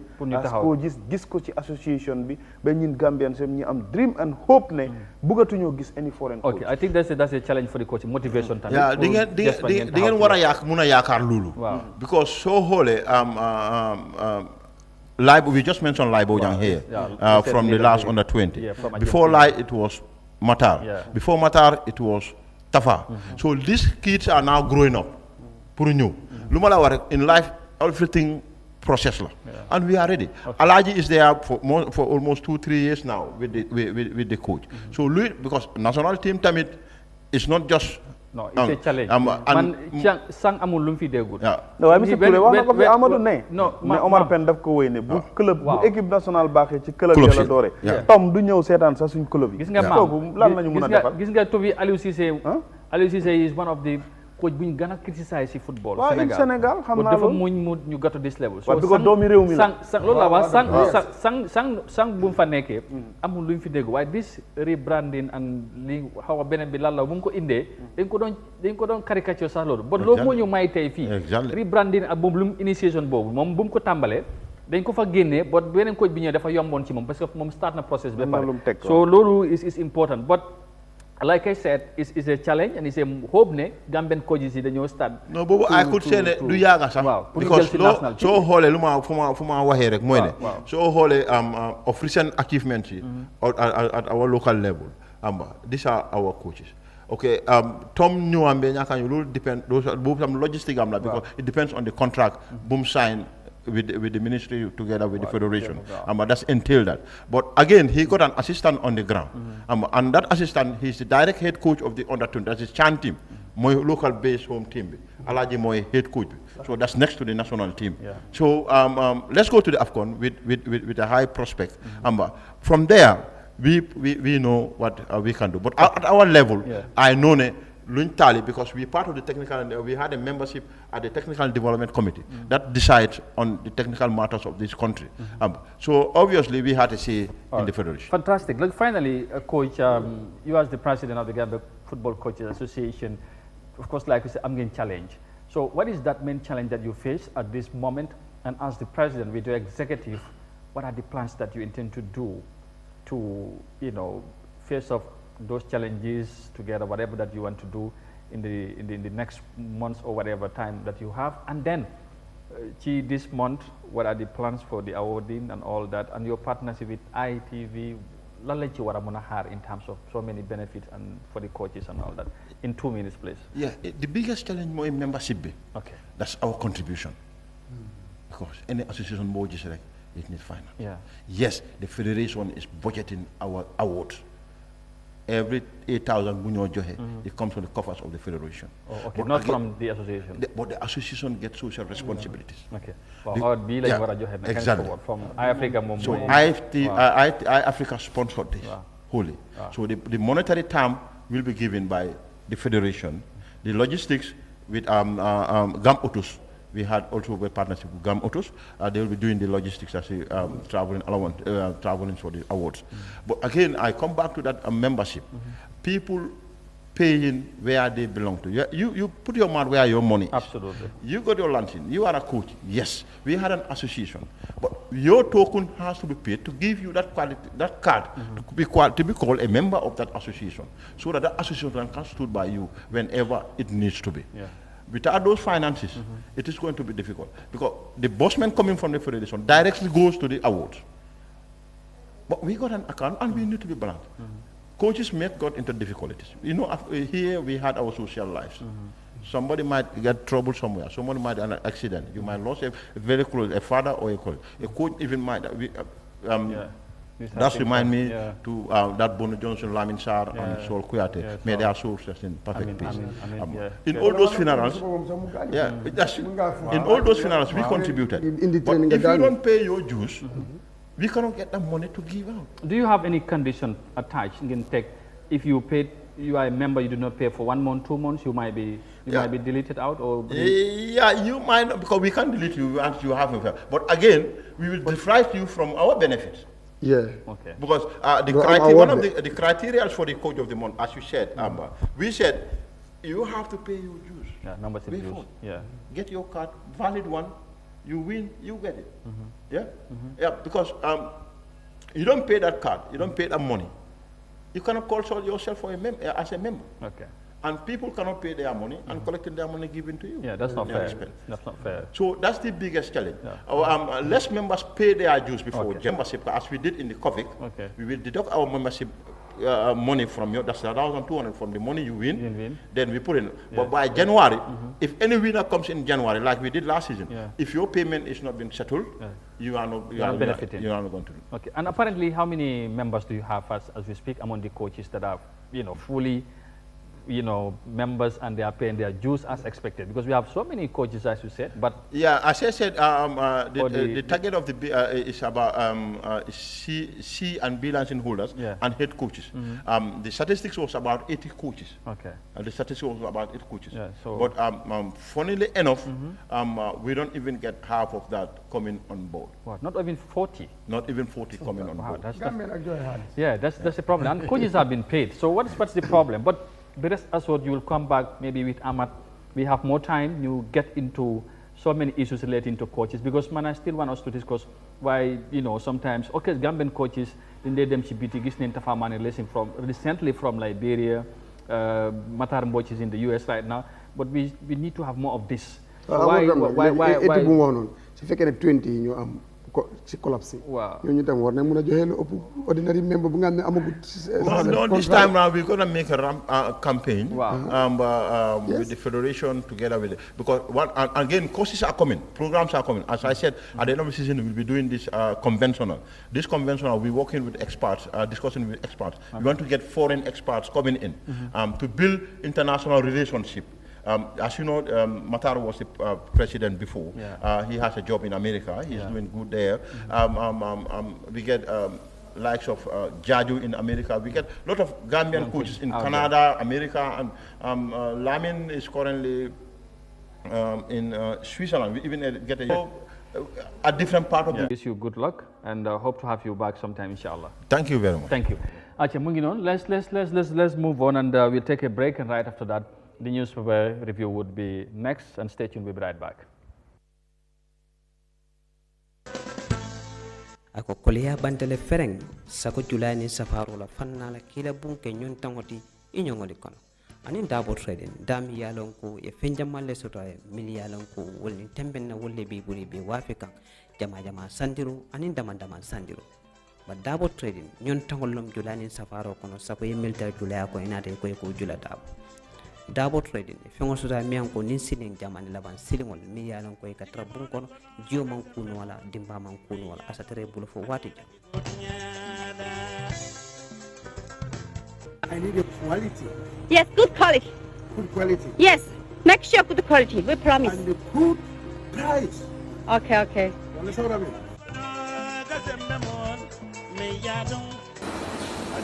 It's a 9 millimeter. Please always you help me to be 9 millimeter, because the customers, when you say 8 millimeter, they can never like it. When you say 7 millimeter, they can never like it. Always 9. Ye wallpaper stole dami yalan ko ila tala nyawo nyanya kila bun ke nyon tawati ya capital dol so mi yalan ko ise kila corridor to kila bun fana kalam dabo trading e manna woda malade ye fenja malle sotale mi yalan ko ye be bonde banko e bantala decoration sifa min ka bun nyandi dabo trading ya sotala ye capital sotala mi yalan ko niya kila bun kon ila bun al halo sa falindi ay ke nyon tawati mol ko goto dabo trading e bale min to 29 bundung highway la sekunda sabiji ali bunin julala wala le kachanyo ya 7204731 wala 5168668 dabo trading itel mu nyon tangolde nana julani safaro la sako miliyalon ko yetara julaya kono inate ko jula dabo woto daha nata ko leata